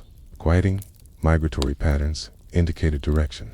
Some sources suggest sailors carried ravens on voyages, releasing them to sea, where they flew. The sea itself was a map. The swell of waves changed near land. Currents shifted. The color of water grew lighter. Whales and seals appeared where coasts were near. Driftwood floating past revealed rivers upstream. Later tradition speaks of sunstone's crystals that polarize light, allowing sailors to locate the sun even in overcast skies. Whether myth or fact, the idea reflects the Norse ability to read nature with precision. Using these methods, sailors made their way step by step. Norway to the Shetlands to the Faroes to Iceland, Iceland to Greenland, and finally Greenland to Vinland. Each voyage was not a blind leap, but a chain of familiar stages, with the longship as the connecting thread. Maintaining the longship was not indestructible. Salt water ate at timbers, tar coatings wore thin, sails frayed, and ropes snapped. Every voyage required constant maintenance. At sea, repairs were crude but essential. A cracked plank was patched with spare wood. Nails were hammered in from limited supplies of iron. Tar was reapplied when possible. On land, ships were pulled ashore, dried, and inspected. The Norse built ships to be repaired, not discarded. A good vessel could serve for decades if cared for. The longship was not just transported, was survival. Without it, the settlers were trapped. Every crew member knew this, and so the ship was treated almost as a living being, its care as important as their own. The psychological weight crossing the Atlantic in the year 1000 was not simply a physical ordeal, but a psychological one. Case of endless horizon war at the mind. The fear of storms, of unseen icebergs, of drifting off course lingered in every thought. Stories tell of sailors imagining monsters in the sea, great serpents, or whales large enough to swallow ships, whether believed literally or as metaphors. For fear, such tales revealed the weight of uncertainty. To sail into the unknown was to face not only the elements, but also the limits of imagination. And yet, the Norse did it, not once, but many times. Each voyage was a demonstration of resilience, of willingness to risk everything for land, timber, lay, and survival. The edge of the known world by the time they reached Vinland. The Norse had pushed their ships to the very limit of endurance. They had traveled farther than any Europeans before them, across waters few dared to cross. The longship had made it possible. Its shallow draft, clinker-built hull, and square sail carried them through storms and into rivers. Its design, both simple and ingenious, gave them the reach of empire without the empire's infrastructure. But when they landed in Vinland, a ship could carry them no further. It had brought them to the edge of the known world, but it could not erase the distance to Greenland, nor protect them from conflict with the Skrællingar, nor create permanence in a land already inhabited. Reflection: the logistics of the Norse. Voyages, preparation, supplies, maintenance, and navigation reveal not just courage, but an entire system of survival. The longship was not magic, okay? It was craft and culture, discipline and knowledge. It worked because generations of Norse sailors had learned to read the sea, to care for their vessels, and to endure hardship as part of life. And yet, even the best ship of its age could only carry them so far, okay? It could bring them to Vinland, but not keep them there. Which leaves us with a final question for this section. If technology could carry them across the ocean, but not anchor them in America, what more was needed for the Norse to remain? Why did history wait 5 more centuries for Europe to return? Asterisk: when the Norse longships carried settlers, livestock, and hope across the Atlantic to Vinland, they were doing more than moving people and goods. They were carrying identity. The longship was not only a tool of exploration, but a symbol of what it meant to be Norse. Its memory outlasted the colonies it established, becoming an emblem woven into sagas, archaeology, and cultural imagination. The ship as a cultural symbol in the Norse world. Ships were not just practical vessels. They were markers of status, identity, and even spirituality. A farmer might own a simple fishing boat, but a chieftain was known by the longship he commanded. Its size, decoration, and crew reflected his power. The dragon-prowed warship, carved with fearsome heads, was as much psychological weapon as transport. To see one gliding into a river meant that raiders had come. Its image burned itself into the minds of those in Britain, Ireland, and France. But for exploration, the Nair carried a subtler symbolism. It was not adorned with dragon heads or gilded prows. It was built for endurance, for cargo, for families. Its symbolism lay in continuity, in the expansion of Norse life into new lands. A Nair carried not only settlers, but the possibility of community animals, timber, seeds, cloth, tools. When such a ship reached Finland, carried the Norse identity across the edge of the world. Ships in burial and memory. The importance of ships extended even to death. Norse burials often placed the dead in boats or constructed ship-shaped graves out of stones. To travel into the afterlife required a vessel, just as life in the Norse world required one. This reveals something profound to the Norse. The ship was not only a machine, but a bridge. It linked worlds life and death, land and sea, known and unknown. In this sense, the voyage to Vinland was part of a broader cultural view. The sea was not a barrier, but a path, and the ship was the means to cross it. Even centuries later, when sagas were written down, the ship remained central. Stories of Leif Erikson, Thorfinn, Karlsefni, and others always described their ships. To tell of their voyages was to tell of their vessels. The ship was inseparable from the man, the family. The colony. Archaeology and legacy archaeological finds across Scandinavia reinforce this cultural memory. The Oseberg ship, buried in Norway in the 9th century, stands as one of the most remarkable survivals of Viking craft. Its clinker-built hull, elegant curves, and carved details embody the blend of practicality and artistry. Though centuries older than Vinland, it represents the same tradition that carried settlers to North America at Land's Old Meadows. Fragments of iron nails and wooden beams hint at ships that were built or repaired there.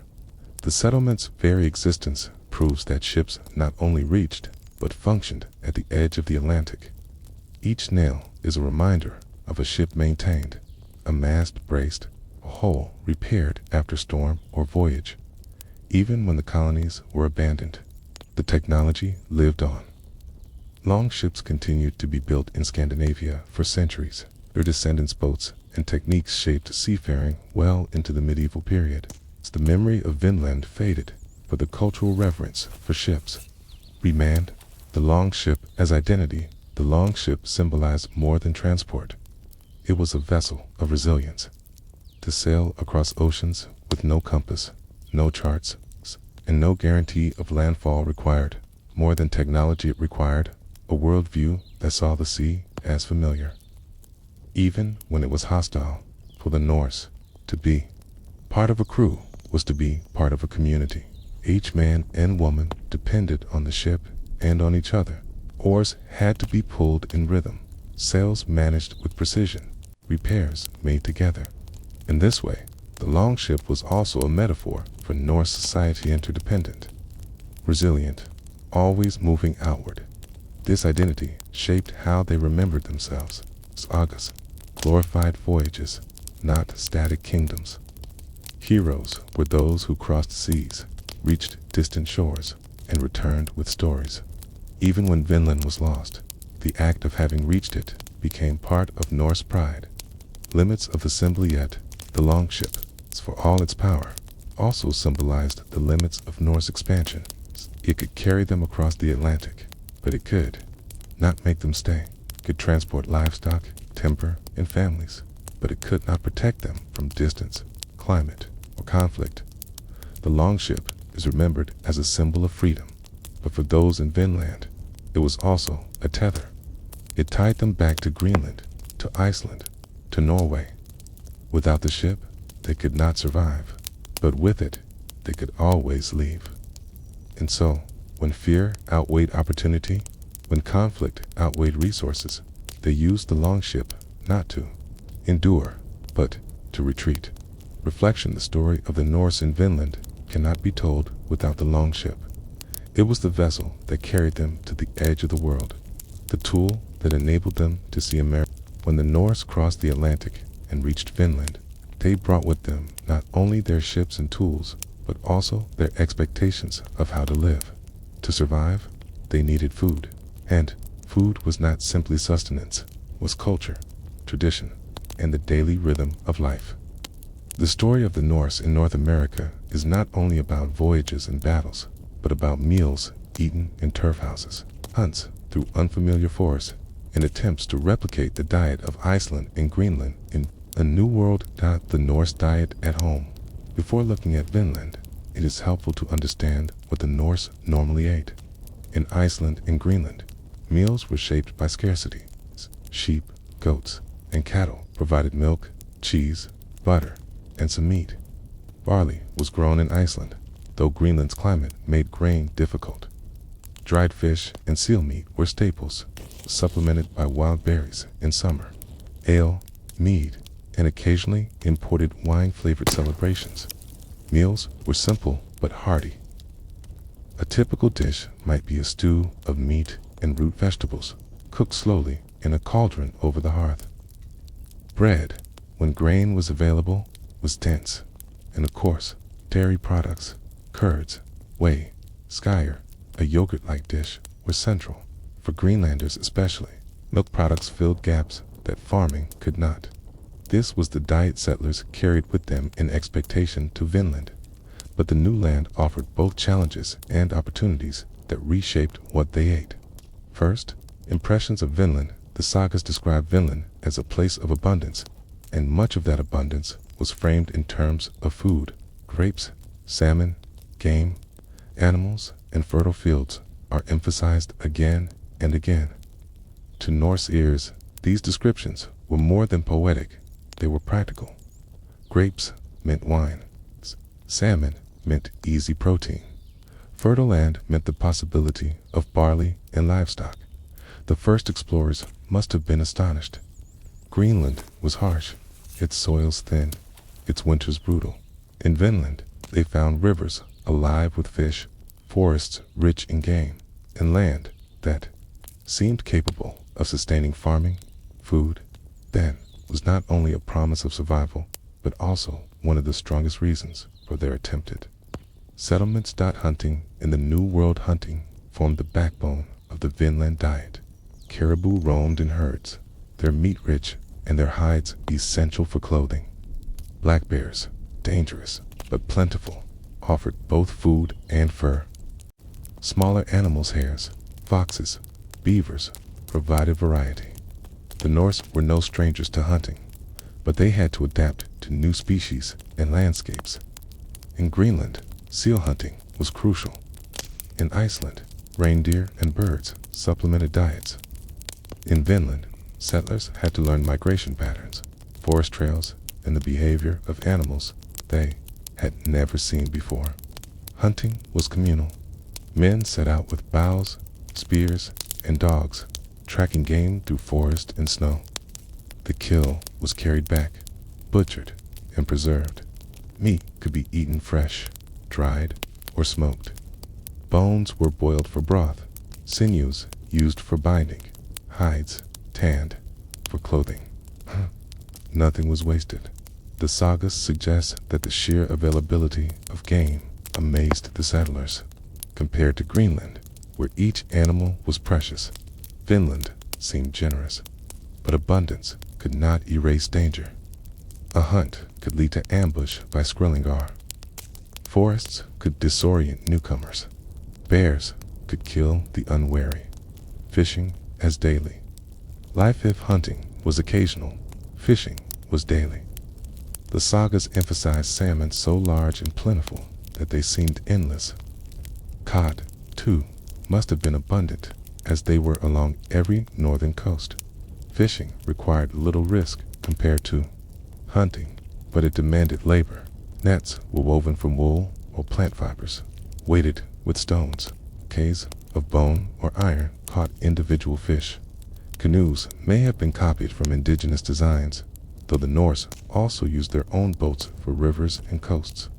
Fish were eaten fresh, roasted over hearths, or boiled into stews. More importantly, they were preserved. Dried fish, called stockfish, was the foundation of Norse diets.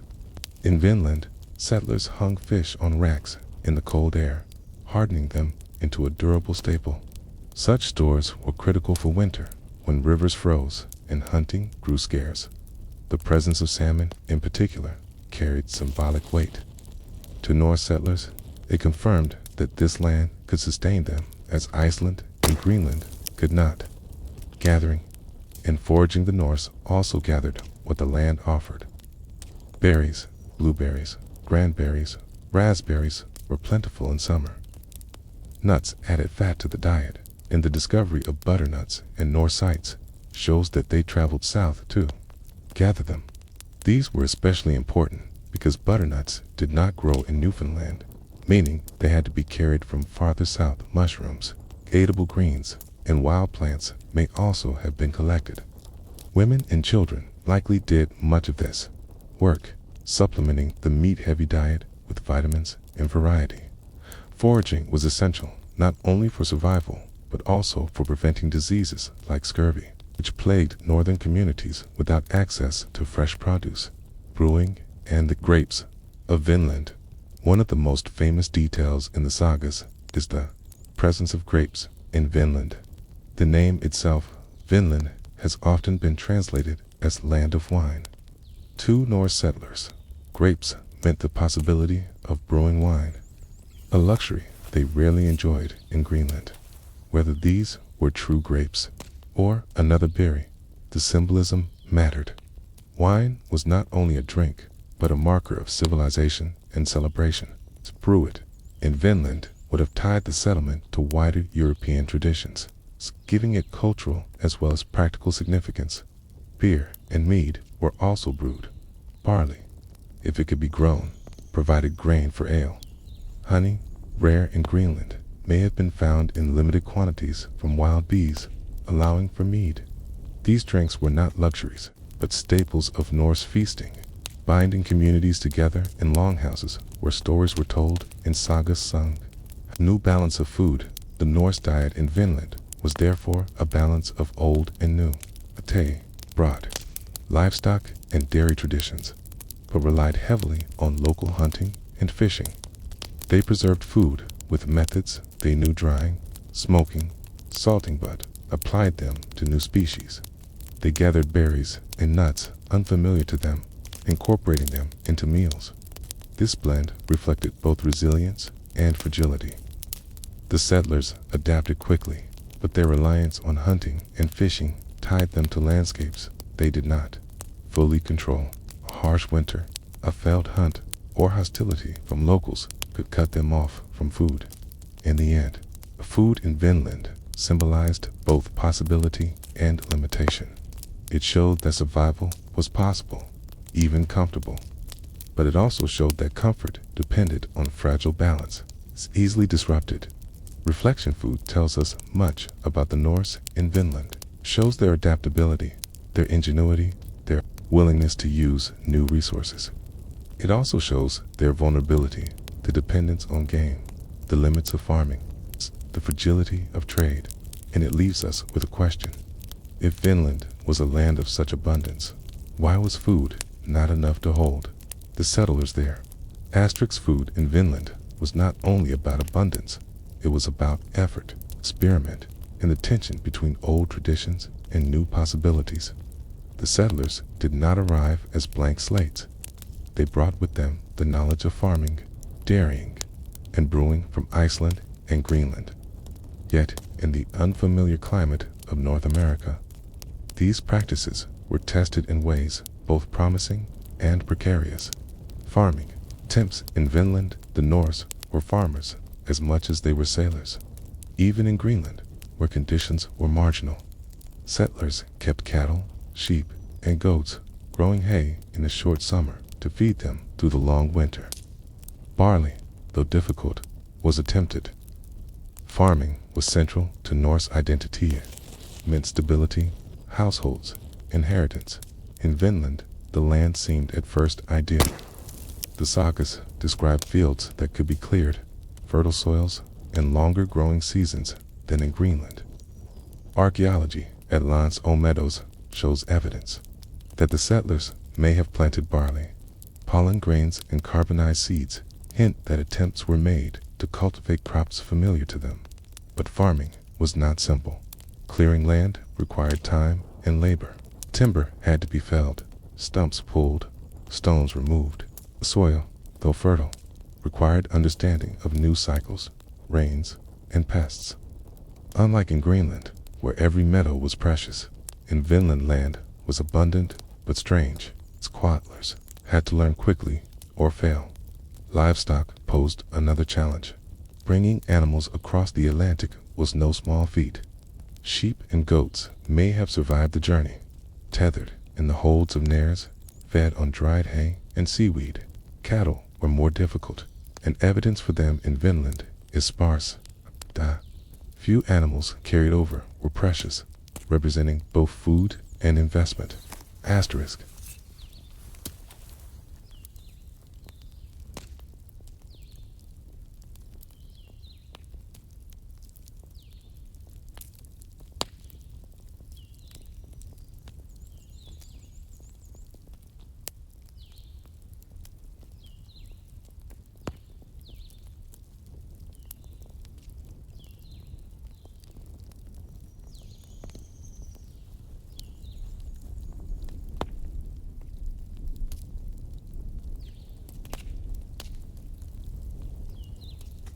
Once in Vinland, livestock faced predators unknown in Greenland: bears, wolves, and perhaps cougars farther south. Protecting herds required vigilance. Fences had to be built, pastures cleared, winter fodder stored. For small settlements, this labor may have been overwhelming. Even so, the attempt at farming shows that settlers did not see Vinland as a mere hunting camp. They tried to transplant their way of life, to root themselves as farmers. It is telling that the sagas describe women spinning, weaving, and tending animals. Their presence implies households, not only expeditions, livestock, and dairy Norse diets. Dairy products were as important as meat. Milk was turned into butter, cheese, and skyr, which could last through the winter. In Greenland, dairy supplemented hunting. In Vinland, if livestock survived, it would have been the same. Cows, if any were present, gave milk. Sheep and goats provided both milk and wool. Dairy allowed settlers to stretch their resources, turning grazing into nourishment. Yet, producing enough fodder for winter would have been difficult. Without haymaking, animals could starve in snow. Settlers may have attempted to mow meadows in summer, drying grass for storage, as they did in Greenland. The sagas are mostly silent on dairy in Vinland, but the logic of survival suggests it was attempted. So archaeological evidence of barns or fires has not been found at Lonzo Meadows, but absence of evidence does not mean absence of practice. In a colony of fewer than 100 people, even a few goats or sheep could make the difference between hunger and survival. Brewing. Traditions, perhaps the most symbolic element of the Vinland diet, was brewing. In Norse culture, ale and mead were not luxuries, but central to feasts, rituals, and identity. To share drink was to share community. Even in Greenland, where barley was rare, settlers brewed when they could, importing grain or using honey to make mead. The sagas emphasize grapes in Vinland so abundant that the land was named for them. Whether these were true grapes, vitis, riperia, or other berries such as gooseberries, the idea of wine was powerful. To Norse settlers, the thought of brewing their own wine in a new land was almost miraculous. Brewing, however, was laborious. Grapes or berries had to be gathered in large quantities, crushed, and fermented. Barrels were needed to store the liquid. Yeast cultures had to be encouraged, and time had to pass before the brew was ready. For a small colony, brewing was both luxury and ritual. But it mattered, for it linked them symbolically to the wider European world. To drink wine in Vinland was to feel connected to Norway and Iceland, where wine was imported as a costly good. Ale may also have been attempted. If barley could be grown, it could be malted, mashed, and brewed. Hops were likely unavailable, so ale was flavored with herbs instead. Mead, using honey, depended on whether wild bees could be exploited. While not as certain as wine, the cultural weight of ale and mead makes it likely that settlers tried. Brewing, then, was more than nutrition. It was culture transplanted across the ocean. Even if only occasional, it signified that settlers hoped not only to survive, but to live as Norse people with the same traditions of feasting, storytelling, and ritual. Meals in a turf house side the turf houses of Vinland. Meals reflected this mixture of old and new. The hearth at the center boiled stews of fish, game, and perhaps some barley or beans. Berries sweetened dishes, nuts were ground or eaten raw, meat was roasted or boiled. Dairy, if available, added richness. Bread may have been baked in clay ovens, dense and coarse, filling bellies, but far from the soft loaves of later Europe. Drinks varied: water from streams, or mead if brewing succeeded, wine if grapes could be harvested in abundance. Feasts would have been rare, but when they happened, they carried enormous symbolic weight. To eat and drink together affirmed that settlers were not just visitors, but a community. Children in these houses would have grown up eating fish daily, meat often, berries in summer, dairy when available. The taste of Vinland would have been both strange and familiar. For them, food was survival, but also memory. Taste of Greenland carried into new lands. Fragility of food supply, yet food in Vinland was fragile. Hunting could fail if herds moved. Fishing could falter if rivers froze early. Crops could fail from pests or poor soil. Livestock could die in storms or be taken by predators. Every source of nourishment carried risk. Preservation helped drying fish, smoking meat, storing dairy, but only up to a point. Winters tested supplies. If barrels ran empty, famine loomed. For settlers far from Greenland and Iceland, resupply was uncertain. A storm-wrecked ship could mean hunger for all. The sagas hint at this fragility. Though they praise Finland's abundance, they never describe settlers thriving permanently. Food sustained them for seasons, but not for generations. The diet of Vinland shows adaptability, but also limits. Reflection: the Norse in Vinland ate well compared to Greenland. They hunted more game, caught more fish, gathered more fruit. They may have even brewed wine, a marvel in their eyes. But abundance was never enough. Food filled stomachs, but it did not erase distance, conflict, or fragility. As this section closes, we are left with a question. If the settlers ate better in Vinland than in Greenland, why did comfort at the table not translate into permanence in the land? Asterix: food in Vinland was not only about calories and survival, it carried cultural meaning. For the Norse, eating together was a ritual act, a statement of identity and a way of binding community in unfamiliar lands. At the edge of the known world, meals were as much about who they were as about what they ate. Feasting at the edge of the world in Norse tradition. Feasting was central to social life. A chieftain proved his worth not only in battle, but in the generosity of his table. Guests were welcomed with meat, ale, and stories. In Iceland and Norway, longhouses echoed with the sound of voices rising over drinking horns. In Vinland, this tradition carried across the sea. Even in small turf houses, settlers sought to recreate the structure of home. When hunts succeeded, when fishing yielded abundance, when berries were gathered in baskets, they feasted. Roasted game, boiled fish, dairy products, and perhaps even wine from grapes or berries filled their bowls. Children sat alongside elders. Stories of voyages were told as smoke curled toward the roof hole.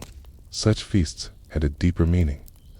They declared that the settlers were not merely surviving as wanderers, but living as Norse farmers and families. To share a horn of ale in Vinland was to claim that their identity had endured the crossing. Food as social order meals were also about hierarchy. In Norse culture, the order of seating, the division of food, and the passing of drink reflected rank. The head of the household sat at the high seat, served first, his authority reinforced by ritual. Guests of honor received the choicest cuts. Bonds were renewed through the offering of food and drink. In Vinland, these customs would have carried over. A colony may have been small, but its structure mirrored the old world. Leaders like Thorfinn Karlsefni presided over meals, distributing food and drink, affirming both authority and obligation. In this way, meals maintained not only survival, but order. Even at the edge of the world, the Norse were bound by the same traditions of honor, hierarchy, and community that defined them at home. Fasting and scarcity, but if feasts affirmed abundance, scarcity was equally a part of life. Winters in Vinland may have been less harsh than Greenland's, but they were still difficult. When supplies ran low, meals grew thin. Meat stews became broths. Bread shrank into crusts. Fish was eaten sparingly. Such scarcity was not new to the Norse. In Iceland and Greenland, fasting of necessity was common. Some sagas describe winters when cattle starved and families survived only on fish and dairy. In Vinland, when hunts failed or rivers froze, similar struggles must have occurred. Fasting carried meaning too. It taught endurance, humility, and the ability to persist. For settlers, it was proof that survival was possible even at the limits of supply. The spiritual weight of food also carried spiritual significance. The Norse world was one of transition, where pagan traditions and Christianity coexisted. Both religions gave meals symbolic weight. In pagan tradition, offerings of food and drink were made to gods and spirits. A horn of ale poured onto the ground, a piece of bread set aside, a portion of meat burned in fire. These were acts of reverence and Christian practice, spread in Greenland and Iceland in the 11th century. meals carried different symbolism. Bread and wine echoed the Eucharist. To drink wine in Vinland may have been seen as a sign of God's providence, linking settlers to Christendom across the sea. Thus, food in Vinland was not only nourishment, but prayer. Each meal reminded settlers of gods and God, of tradition and faith. Asterisk.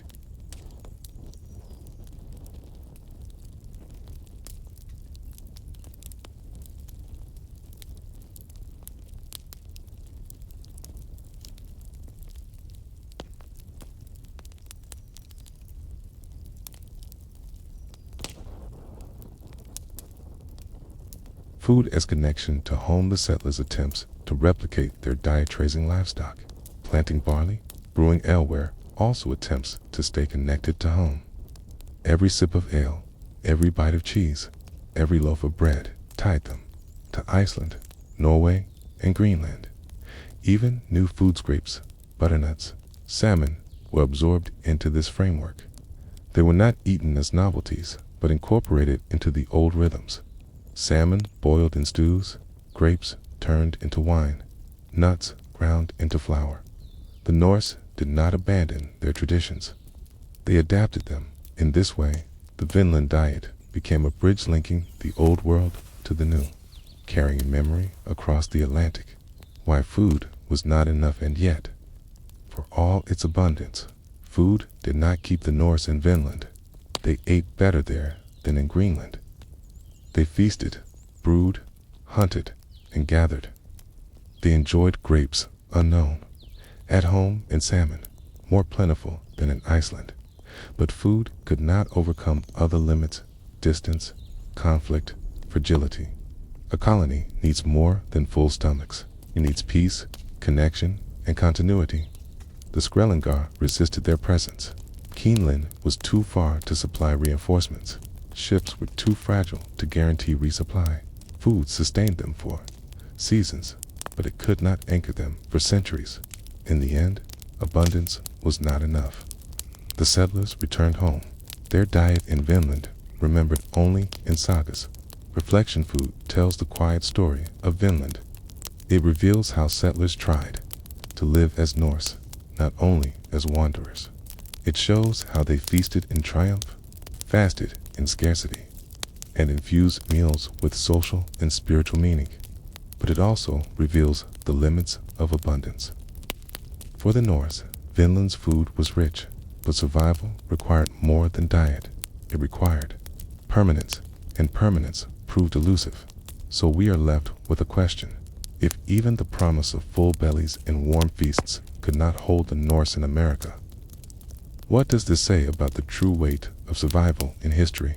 Asterisk. When we think of the Norse voyages to America, the image is often of longships filled with men sailors, warriors, explorers. Yet the sagas remind us that women were present too. Their stories, though quieter, reveal much about what it meant to attempt settlement, not just exploration. Among them, one figure stands out: Gudrid Thorbjorn, Thorda, a woman whose life spanned Iceland, Greenland, Vinland, and eventually Europe. In her story, we glimpse not only the resilience of women in Norse society, but also the first recorded European birth in North America. The presence of women in Vinland. It's easy to imagine the Norse voyages as temporary expeditions of men cutting timber and gathering resources. But the sagas make clear that some voyages carried families, livestock, and the intent to settle. Women's presence confirms this. They were not passengers on raids, but central figures in community building. In Vinland, women would have done the same work they did in Iceland and Greenland: weaving cloth, making food, tending livestock, raising children. Her labor sustained households. In turf houses, they spun wool, wove fabric, and kept fires burning. They prepared fish, dried meat, and managed supplies.